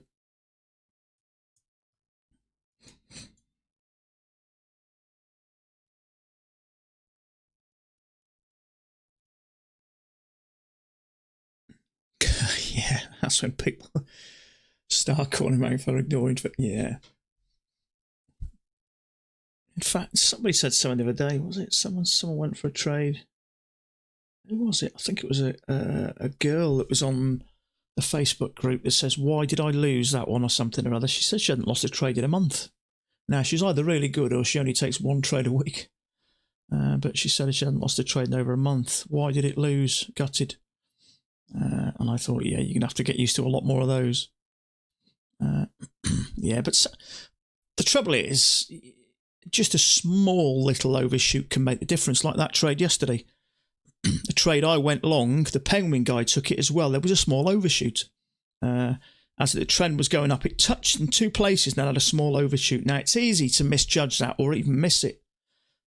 And then, as nice as the trend was working up, it caused a breakout. And unfortunately, there was an area where the Penguin went, and I went a little bit lower, but we both missed it. Okay, so it'd be interesting to see what happens here. We're clearly sort of gotten a bit of a wedge going there. Now, we don't tend to follow patterns like that, but it's been a while since I've looked at patterns, so I don't know whether that's a bearish or bullish sort of wedge. It's holding prices here, so it may push out and then tank. I don't know. I would not go long. Yeah, I'm not doing anything at the moment, bud. I don't know what's going on because it is still respecting this line down here, isn't it? The top of this. So it may just tank, or it might pop out, maybe retest this area here and then come down. It's hard to say at the moment. I mean, what I will say is, though, it's clearly bearish at the moment, with the exception of this little push up. But if it does drop below here, then I can see some more of the downward stuff. Let's see, test 42.85. Yeah. Let's see if it does pop out. Okay, so there's it's not technically, but it does look like two legs, doesn't it? That bearish bar is triggered, but I did something yesterday, something I don't usually do, but I'm going to do more of. When I go short, if there's a little bit of something I'm not happy with, I might let one bar go first and then another little bar like the Penguin guy does, and then short it. Because a lot of the time, that first bar, if it's not going to go down, it'd trigger it, maybe go up or down a little and then come up and take you out. But sometimes it's not bad practice, I don't think. Same here, to maybe let one bar go, let another bar, and come back and get you, give it that start of that momentum. And I did it yesterday on a bar. I let a bar go and another one, and then I put a limit on it, came back and got me and carried on. So that's does Penguin guy trades second entries or swings? No, he trades exactly the same strategy as us, but he just goes for a minimum of 1-to-1, usually 1-to-1 or 1-to-2. So a popular trade of his will be one leg down, a couple of legs of correction, and then he'll look for a trade there and then go for 2 points. But that's what I mean. We had this sort of push down, we had this leg, break leg. We had two pushes up, came down, made two attempts to go higher, failed, and then he'll take his short. So I watch him though, mate. I rate him as a trader. He's quite a technical trader. He reads the market really well, in my opinion. And he always has green days. He has losses, and he does post them. In fact, he did a loss yesterday. He had one win and one loss. He took the same loss as me. But he always goes for a minimum of 1-to-1. But he's very good. He's very good. Okay, so there's a possible lower high here. Now, there's quite a bullish bar there off the bottom. Now, I'm not thinking about going long, but what I am thinking about doing is going short. So that, depending on that, that pushes down, but it is a bit congested, so I'm staying out at the moment. Got my TP order at 78.5. Good for you, mate. Good for you. 78. Down here, yeah. I'd say it's coming down here for sure. I would. Usually, the lower high would be not a bad option. But it's just it's a little bit choppy here. I'm being a little bit extra cautious today, which is not a bad thing.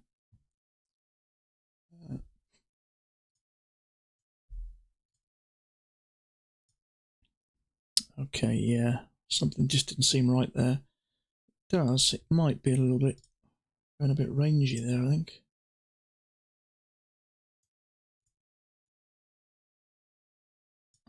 Okay, touch. Oh no, I'm in the wrong place. Okay, it might go a little bit sideways there. But what I'm finding in my experience is if we're in a downtrend and it goes a bit sideways, it'll go until we get a really bearish looking bar below there. And I've been in trades before where I've got out of them and they eventually go. Sometimes they'll go sideways. And I was talking about it yesterday. I got in a trade yesterday and somebody mentioned, I forget it was, somebody mentioned, oh, I wouldn't take that trade. So I got out of it and it worked in the end. So trouble is sometimes these comments can help you out. Sometimes they can be sort of detrimental. But I got out for break even, so it was an issue. But this sort of pattern that I see this push up here, it's like a bull flag. We got a push up and it's going sideways, but at a slight angle. And then when we get something looking half decent, it just goes. And we see this so many times, a push down, a little bit of sideways at an up angle, followed by another push. It's almost like a mirror image. And I did start saying, the next time I see one of those, I'm going to take it. And I took it the other day and it worked. And the one I got in yesterday, I ended up getting out for break even, but it worked as well. So things like these patterns and things that you notice as you get more experience in traders, they'll just, become part of your arsenal, and part of your everyday trading. I'm sure Mac, does things outside of the rules, but because, Mac's been sat there watching these charts for 27, 28 years. And he'll just know when you've watched these charts for that long, you'll just know these movements inside and out. You'll notice patterns. Just stop you out for 1 point again. You got 1 point. At least you got 1 point. It's better than a kick in the teeth. So that's what I mean about that little channel. 1 leg down, 2 legs down, a little bit of sideways. I don't know whether we're going to push up or come down. Certainly no hurry to go up. Let's put that there. 1, 2, 3. Maybe a triple test. There is a small channel there, see, so I don't be thinking of going short there until that plays out.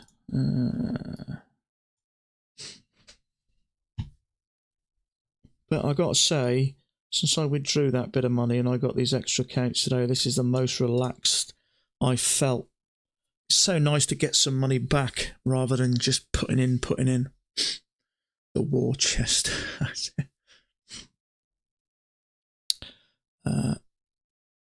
Yeah, it's just so nice to make some money. So I got that nice $2,000 coming next week. It all helps. And it is nice to get something back. 87, there's some liquidity there. So we may push up, test this area again. And there's some at 90. So it's hard to say. Well, that's what I mean about that channel. I can't think about going long just yet. Although that failure would have made you a few points.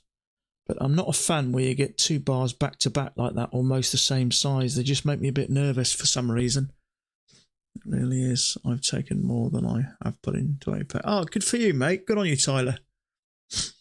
I'll say the day I become a trader is the day I break even and get it all back. Because if you can manage to put $13,000 or $15,000 in and eventually get it all back, you've done something right in the end. So that's for me when I can actually finally open a nice bottle of champagne and say I finally made it as a trader. I've broken even. That's your first big goal, to get all your money back first. And after you've done that, theoretically, then you should you'd think you'd start to make money. Interesting. Let me just put that above there a bit. So there is some liquidity. In fact, it's disappearing rapidly. We're up at 90, so I'd say this channel is possibly going to move a bit higher. That strong liquidity is around 19, just under. So for me, that is going to push up a bit higher, which is why I couldn't go short or long here at the moment. I certainly didn't plan on going long, but let's put Harjit up there. 2-0 he's given us today. I think that was the move he gave us there. And here, I think, was it something? So here, I can't remember now, but he's given us 2 moves today.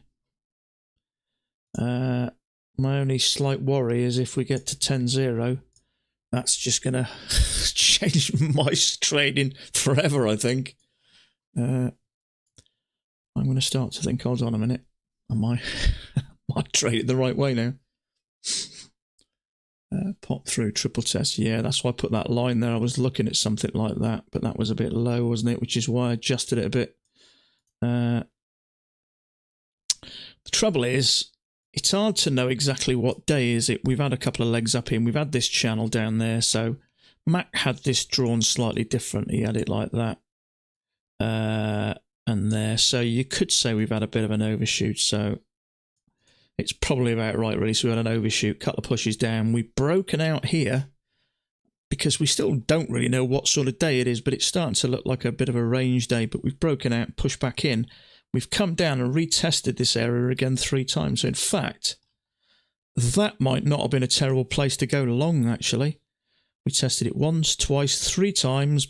Big, strong bullish bar. It might not have been a bad place to go long, but I'm just unsure about going long or short in this area because it's a bit sideways, isn't it? But maybe 1992, the liquidity is appearing up here and it's back up to 305, which I took it away, which is above here. Have a look. Yeah, 305, which is just above this line. So that's telling me it's starting to look like a range. So it's pushing up to 90. And there's some more at 92. So I'd say we could push up, a couple of legs down, then up again. This might turn into a larger channel. So that liquidity is there. 90, which is just about to get taken. Let's put him down here. Okay, there goes that liquidity. So let's see now if we have a break and maybe a bigger channel. Okay, that liquidity is now gone. Nearly. Yeah, it has. Okay, let's bring that down out of the way now. So, I would have said we may end up having, I don't know, something like that. Again.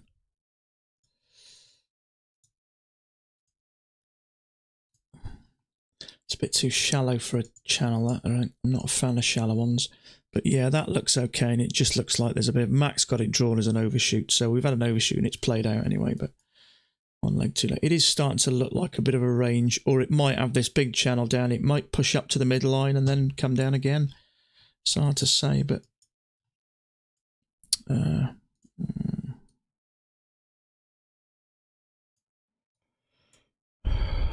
I'm guessing it may end up having something like that. I don't know. But we've had this short-term trend. We've had a break in the new high. See what goes on. Swing high from an hour ago was a break of the original downtrend. That one there, you mean? Is that right? An hour ago. Oh, there. Yeah. Yeah. I think Max had it drawn like that. In fact, he went from the top there. A little bit lower than that it was. I think like that. Something like that. But yeah, it's had a break.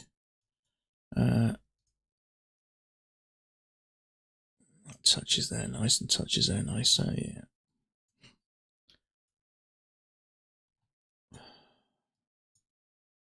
So I would expect this to go to around about that midline. We've got the open and the official open there. Short 42.89. Let's see if we can get you to 3.3042.89. We're over that now. I don't know if I could do that, mate.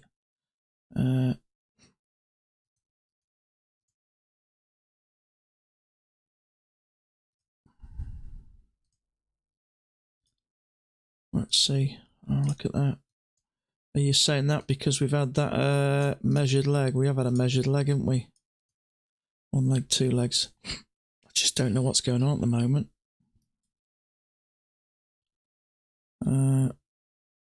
Guys, are you going to be bloody right again? Your payout already says approved, not pending. Says approved, mate, yeah. I had an email as well. I made sure it did before I traded again. Yeah.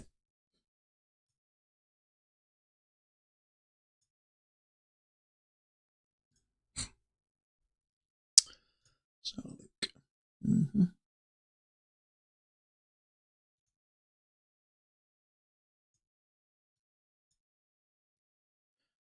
Yeah. Where is it? There it is, mate. Approved.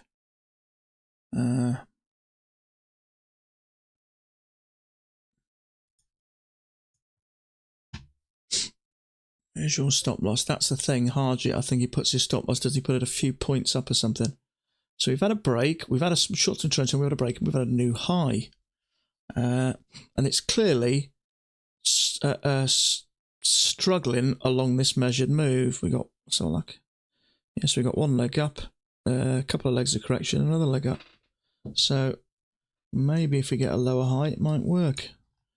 The trouble is,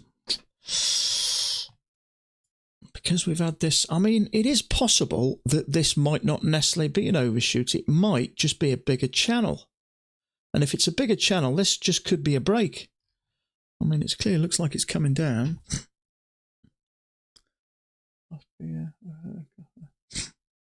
Still pending on. Well, it depends when you apply for it, mate. If you apply for it on the 1st, you probably get a bit quicker, but you can apply for it between the 1st and the 5th. So I can't remember when I did mine. Was it the 2nd, 1st, or so? I don't know. I think it was the 2nd I did mine, mate. So if you did it after, that's probably why it's taking a bit longer.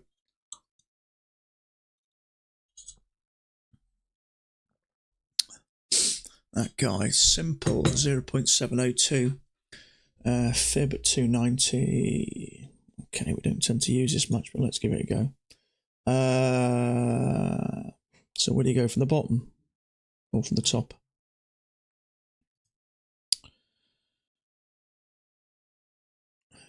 What did you say it was?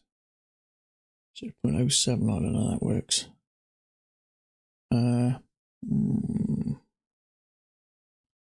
Top to bottom. The trouble is, the bit that's making me a little bit anxious about this is, no, it's clearly working. Let's go. You watch this is the 3rd time. The 4th time I'll jump in, a little lose. Look. Okay, you were right. So I take it, Harji, did you draw that as that measured leg? 1 leg, 2 legs. That's why that was your area to go short. You must be making a ton of money, mate. Top down.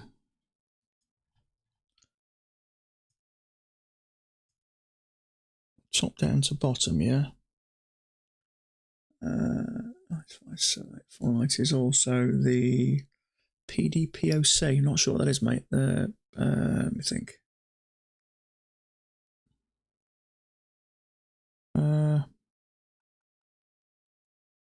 Yeah, I'm not sure what you mean there, mate. Archie's right again, isn't he? Bloody hell. This carries on. We're going to have to change our strategy dramatically. You watch. We all copy him on the 4th time. And it stops us all out. You watch. Okay, so we've had a leg. Looks like a couple of legs of correction with another leg. So we get a lower high, maybe 1 leg down, 2 legs down. My style is different. Yeah, that's the trouble, isn't it? It does make a difference on how your strategy is. But if it's in the area that we're going to short anyway, and it's something you're doing, it's a good combination for us. If we think it's good anyway, and then you give it your blessing, you know. So if you shorted there, you got 4 points out of that. The best part of it, I'd say you got 4 points out of there. It takes years to learn it. Yeah, I don't doubt it, mate. I've been trading 2.5 years, and sometimes I feel like a pig on roller skates. Nothing just seems to work sometimes, but so we got a leg down there, a little bit of a break, maybe a leg and a leg, so we may get down to the bottom here again.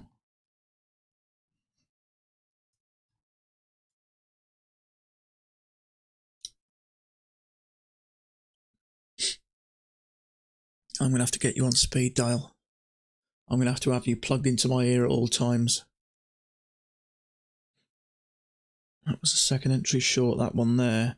Well, it was, but it was a bit pie in the sky, wasn't it? unless maybe you know what you're doing. It was a leg and a leg. The trouble is we've had this break, haven't we? And we've come down, so we might go up. It's hard to say at the moment. I just couldn't bring myself to go short there. I've taken trades like before. There's nothing else to the side of it, see. Like I say, Hargett's been doing it for 20 odd years, so it was, but I prefer to get the lower high really, just to give us an indication we're going down, because, you know, I mean, we could be moving up, couldn't we? It's hard to say. So let's have a look. So you could call that a hidden second entry long, which is triggered.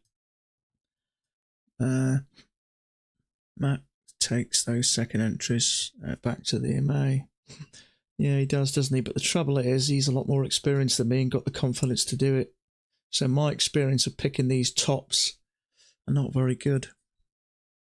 I tend to avoid them if I can.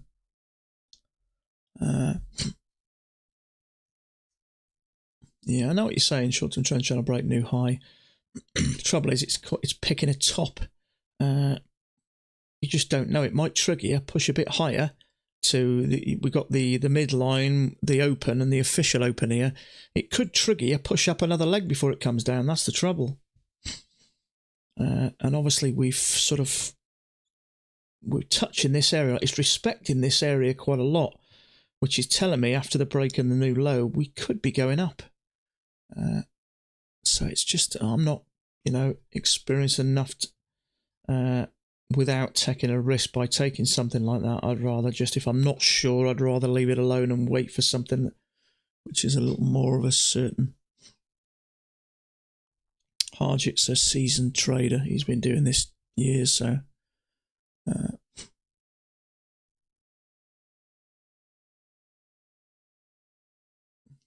does look like we are pushing down to 80. There's some liquidity down there, which would give us two legs. Maybe there. Yeah. Mainly like those when there's a lot of room back to the MA. Trouble is, it could trigger you and push up a bit higher, and I've taken them before and then come back to the MA. That's why, because it is a little bit in the middle of nowhere's land, no man's land. So I tend to leave them a little bit.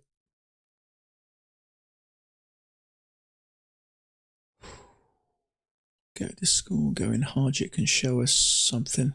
You can't have him. He's here with me. He's mine. You leave him alone. You can't have him. You can borrow him. You can share him, but you can't have him. Screen time. Absolutely. Absolutely. I trade here. How many? Just incidentally, Hargett, how many hours a day would you say you trade for?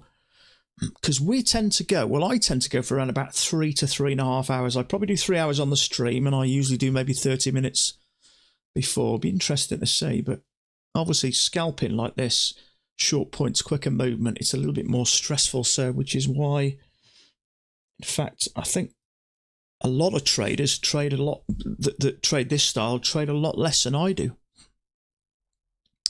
The markets have been nice lately. Markets haven't. Yeah, you're not wrong. Okay, so it looks like two legs down, another bullish bar off here. Does that mean we're going to come in lower?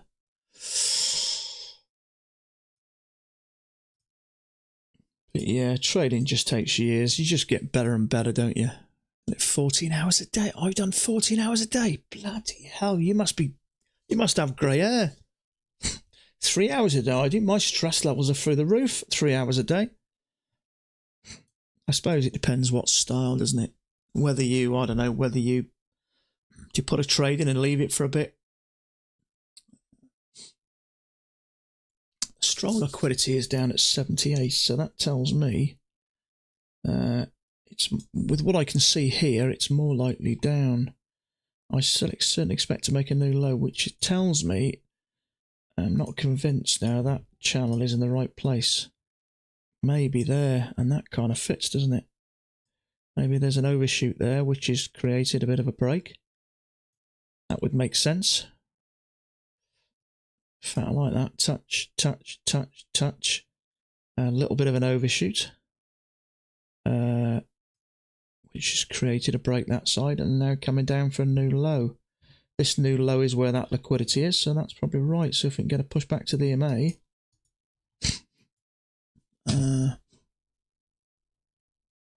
yeah, I started doing lots of hours. But I tend to do around about 3.5 to probably 3.5 hours on average. But I do lots of studying as well. I look at charts in the evenings and I watch everyone else's charts and streams and bar by bar analysis and all that sort of stuff. I watch all those. See, I'm thinking about looking for a short in now to, to get down to the new lows. We've got a channel working down, break.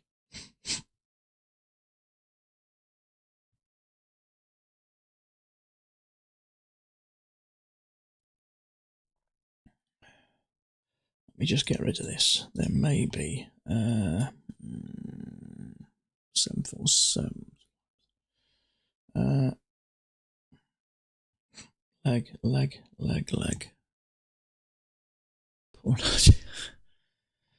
So I'm looking to short this somewhere, but I can't just take that first entry. It has pushed higher, one tick there, but it is respecting this bottom line, isn't it?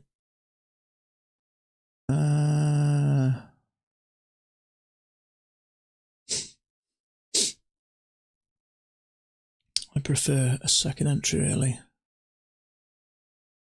Yeah, that's what they say, isn't it? 10,000 hours of study to master something. That's to master it, not necessarily to make money off it, but to master it, yeah. I mean, you can be a competent violin player, or you can be someone who spent 10,000 hours and someone who plays in an orchestra or something like that. Olympic athlete level, stream time. Yeah, 14 hours. You won't be trading this 14 hours because it's not open that long, is it? Well, it is. But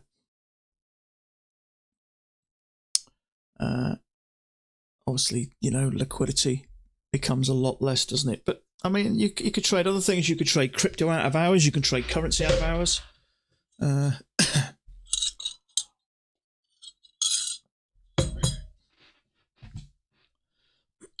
I swing trade a little bit of currency. Well, I say I swing trade it. I tend to buy when it's low, and maybe if it gets high, I'll sell it a bit. But this is like flying a 747. Well, I can do one of those on a computer screen, no problem whatsoever, mate. But yeah, I know what you mean. Life or death. Okay, so we've got this channel. We've got a break. Possibly second entry short, maybe, if we can push up a bit higher and come down. Trouble is, it's almost ranging here, isn't it? That might be push out. Yeah, well, yeah, I know what you're saying. To become extremely competent and good at it, yeah, 10,000 hours. But I think if you've been doing this for a few years, just watch. I think if you've been trading for a few years and you fully commit and you put lots of hours in and bags of study, it's certainly feasible that you can earn a living from it. But you'll just keep improving. Depends if it's in your blood. It depends how bad you want it. But when I used to work, I used to drive listening to a book, and when I was on a break, I used to study charts. When I got home, I studied charts. If I wake up at night to go to the toilet, I'll go down and watch Max chart analysis for the day, and I'll maybe watch Wilson's, and I'll watch any other streamers and other trades, find out what they've done, and I'll look on the Facebook group and compare my charts to people like Marco and Jope and other traders. People who I think are relatively competent. So there is a second entry short there. Could be another leg down. There is that liquidity down there at 80. It's just gone a bit too far for me though. So let me see if I can get it to come back a bit.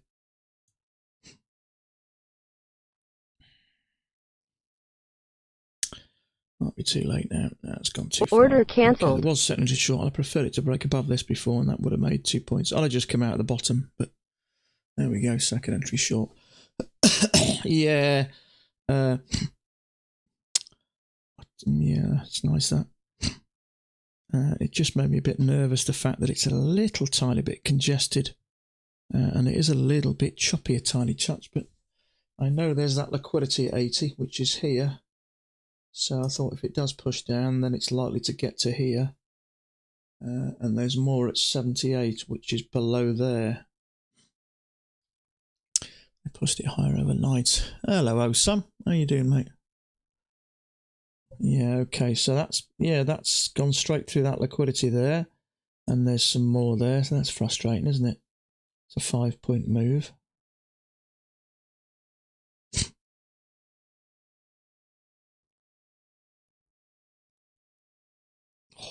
Leg.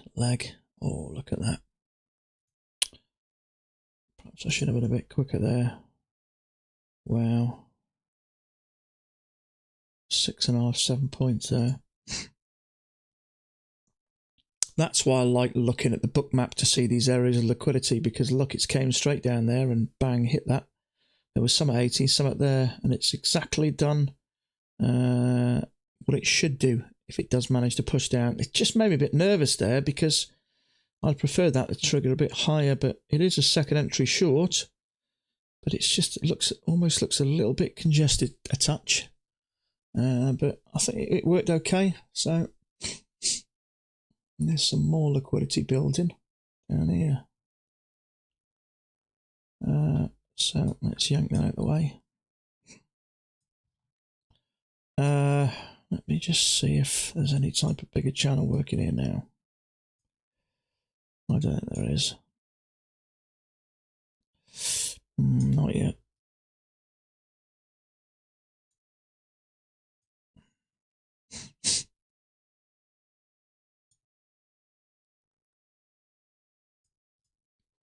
So we've had a break and a new low. So that has played out. It just got a little bit choppy there. I'm not a fan of all this. I'm good, mate. Spinning on my coffee. Oh, sipping on your coffee, are you? I've had to quieten down the coffees I am. I end up grinding my teeth with coffee and trading.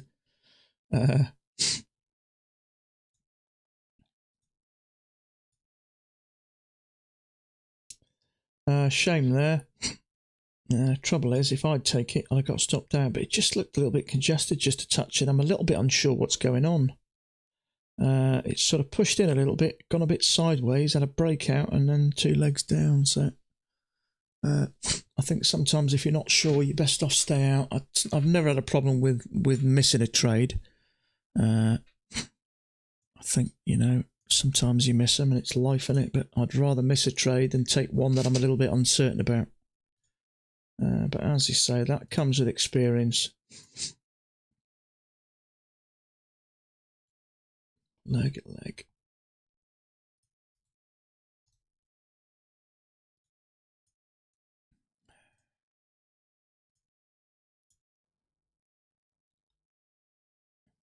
Lovely.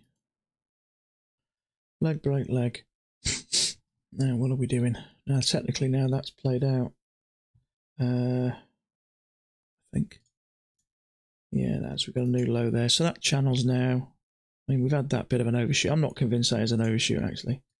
I'd say it's probably more like there. It fits just as nice. It may be a bit of an overshoot here, which has caused that. But we've ended up coming down.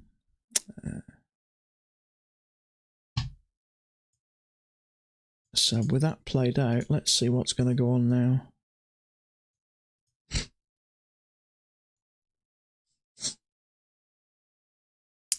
Yeah, I've got no problem with going home zero. As far as I'm concerned, if I haven't seen anything that's tempted me or that I've been comfortable with taking, if I've had the patience to sit here for 3 hours and I haven't taken anything, I'm happy with that, because that's a result as well. Last night, coming back and not coming back and trading, result. It's something I've been struggling with. And I think every time you conquer one of these little hurdles, it just gives you that little bit more confidence and belief that you're slowly getting towards your goal. Liquidity down here. But I'm happy as long as I'm slowly progressing day by day, week by week. That's good enough for me. If I'm not sure about something, I think it's a sensible option is to leave it alone rather than go in maybe, with one eye shut and one hand tied behind your back. Sometimes it's better to take the safer option and miss out a trade.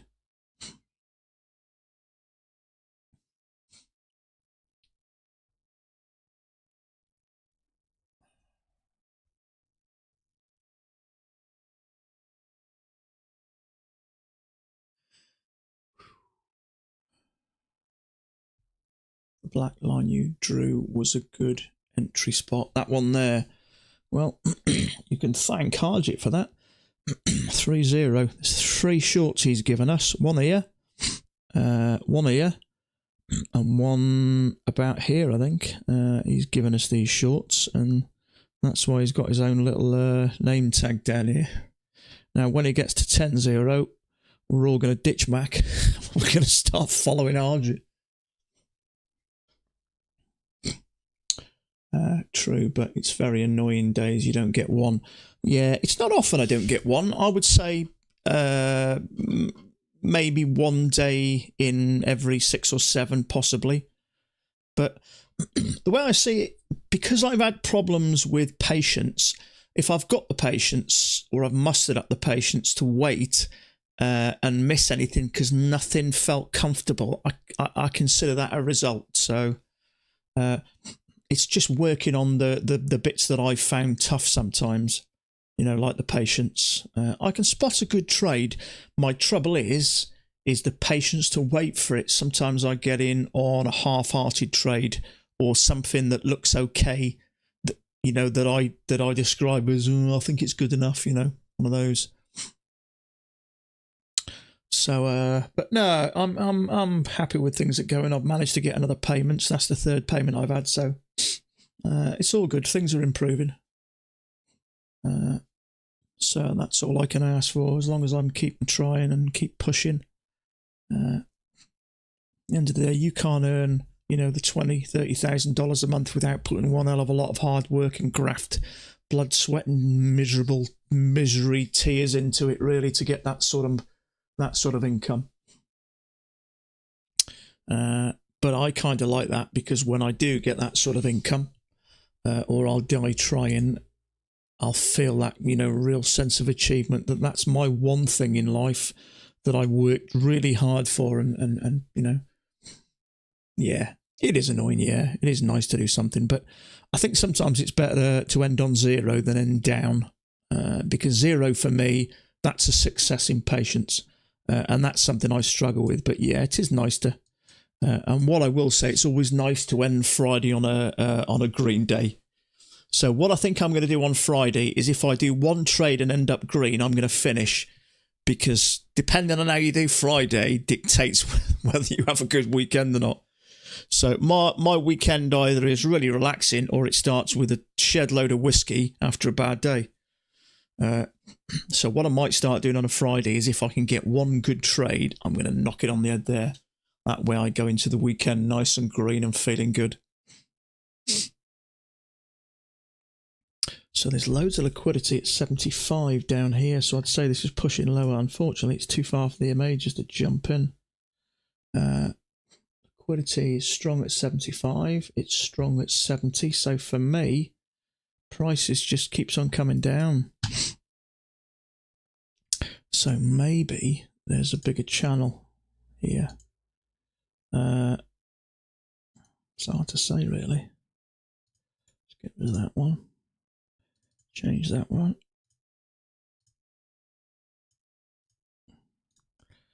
Push. I don't like the fact that it's just 2 legs for now. Not a fan of that. 1 leg, 2 legs. It's like I sit here for no reason if I don't get one. Well, I know I'm learning. Yeah, absolutely, you're learning. Not only are you learning, you're working on that patience, which is such a big thing at trading. It's probably one of the toughest things, certainly top few things, the toughest things to do. But if you've got patience and you don't suffer with that too bad, then yeah, I get what you're saying. But if you've got patience, for me, I class it as a success. if I've traded without a trade, I consider that a success, and for me, it's a success in patience, because it's something I've had such a problem with. I wonder if this is like a spike and channel.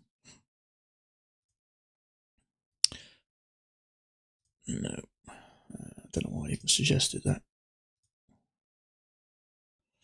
The bit I don't like is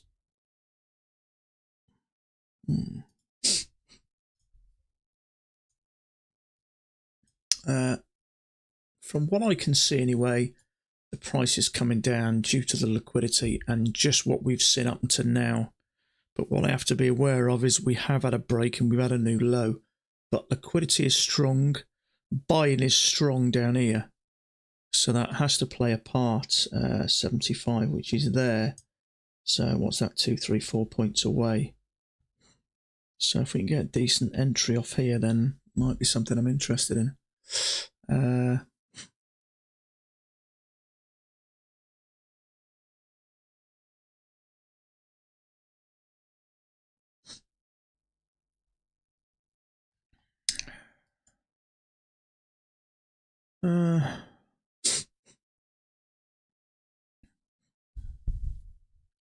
I don't like this channel. It doesn't look quite right to me.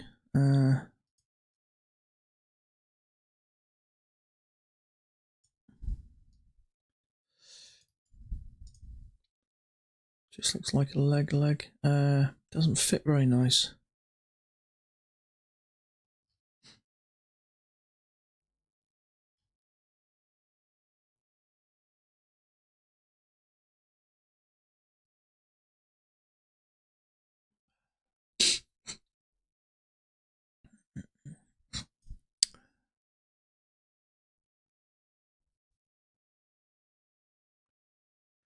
Leg break. I mean, this has it's made a new low,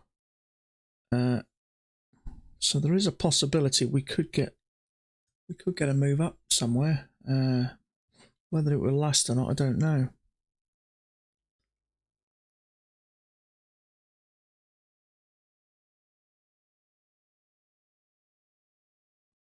Looks like a tighter channel. But you're on about here, are you? DBK looks like a tighter channel with a break and a new low. You're on about the bigger one. You're on about something like this. I did have that initially. I think that's probably right. It doesn't look like a bigger channel. It just touches once. The rest of it's back here, so that for me doesn't look quite. Excuse me a second.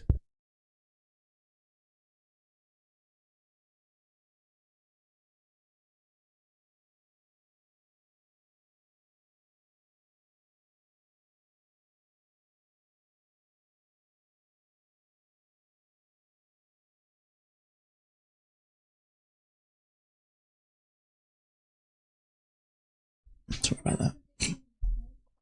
All downtrends are currently played out. Yeah, they are. Big one's played out. That one's played out.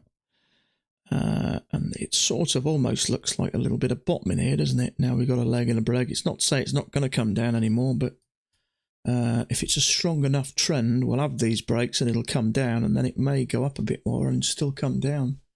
There's not a lot of liquidity up here. There's some at 305, which is right at the top of this channel. So it's just hard to say what it's going to do, really. It's just too risky. There's nothing there anyway to get in at the moment, see, but it might push up a bit and then just tank again. So I'm not sure what's going on. No, if I can sit here and muster up patience and not take a trade, I class that as a personal success for me, because it's something I have struggled with. Okay, let's see what's going on here. I'm not convinced we're finishing with the down stuff yet, but I might be wrong.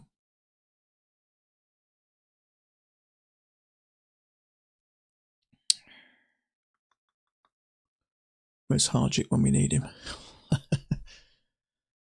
There's still strong liquidity down here, a lot stronger than further up. So based on what I'm seeing, I think there's possibly some more downward stuff. We may go a bit sideways in the meantime, but 83, 84. There's some liquidity, so it may push up again. You know, test this area possibly. I don't know. I'm certainly not going to go long yet or short at the moment.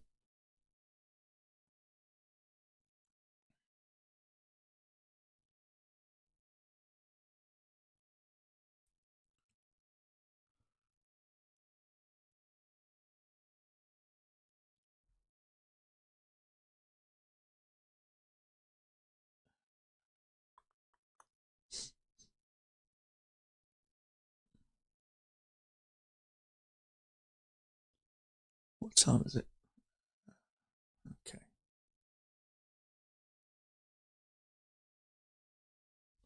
Okay, short-term trend channel with a break.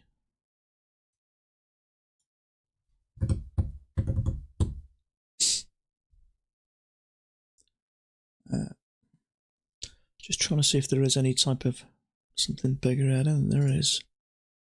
No.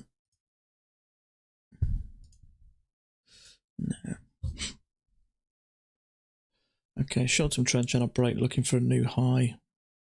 And then I don't know what's going on then.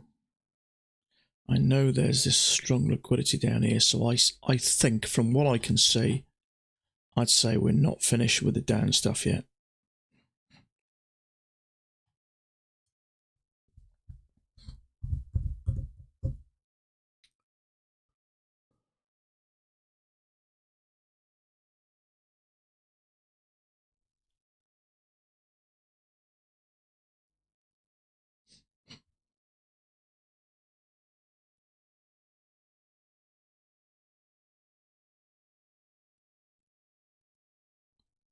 Okay, break. One break, one attempt to go higher.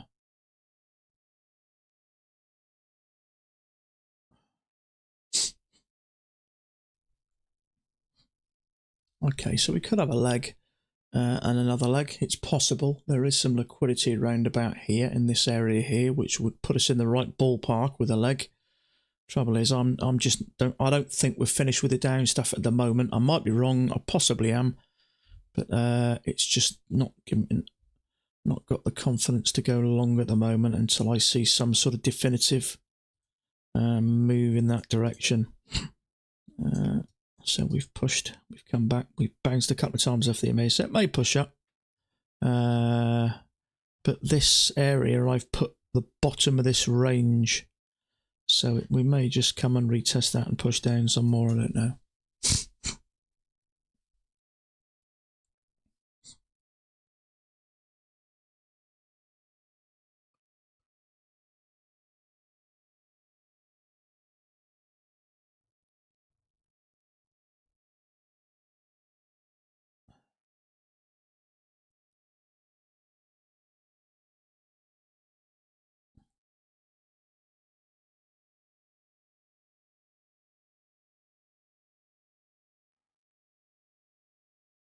Okay, I think I'm going to knock it on the head there, actually. I consider that a result. No stupid trading, no silly mistakes, nothing. There was a second entry short, I don't think that was a bad trade. Yes, it just made me a bit nervous about it. It did go a little bit congested, but it did work in the end. But if it, you know, on the odd occasion, you can only take what the market gives you. I don't think it gave us a fantastic amount of offerings today, in all fairness. So there you go. But I'm hungry. I'm going to go and have my dinner. I'm going to sit in the garden, sunshine. I'm going to have a couple of single malts and relax a bit for the rest of the evening. But I appreciate all your comments, Harji. I appreciate your feedback if you're still there, buddy. I'm going to keep that tally on. I'm going to put that tally on over till tomorrow. And if that continues to go up and we hit 10, I think we're all going to ditch Mac. And we're going to move over to you, mate, I think. But we'll see. We'll see how it goes. So I appreciate all your comments, guys. I enjoy chatting with you all every day. And it's a nice little community going on here. So I'll leave it there. So we'll do it again, same time tomorrow. So I consider this a result. So you've got some trades. I hope you've made a bit of money. I hope things are going okay.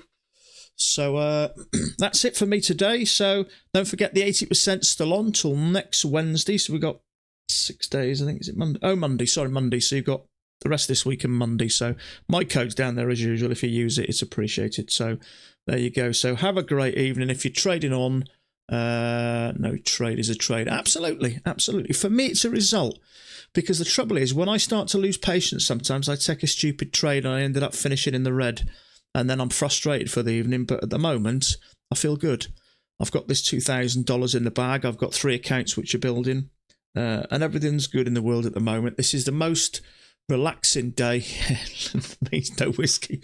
This is the most relaxing day trading I've had for a long time. I've actually enjoyed trading today.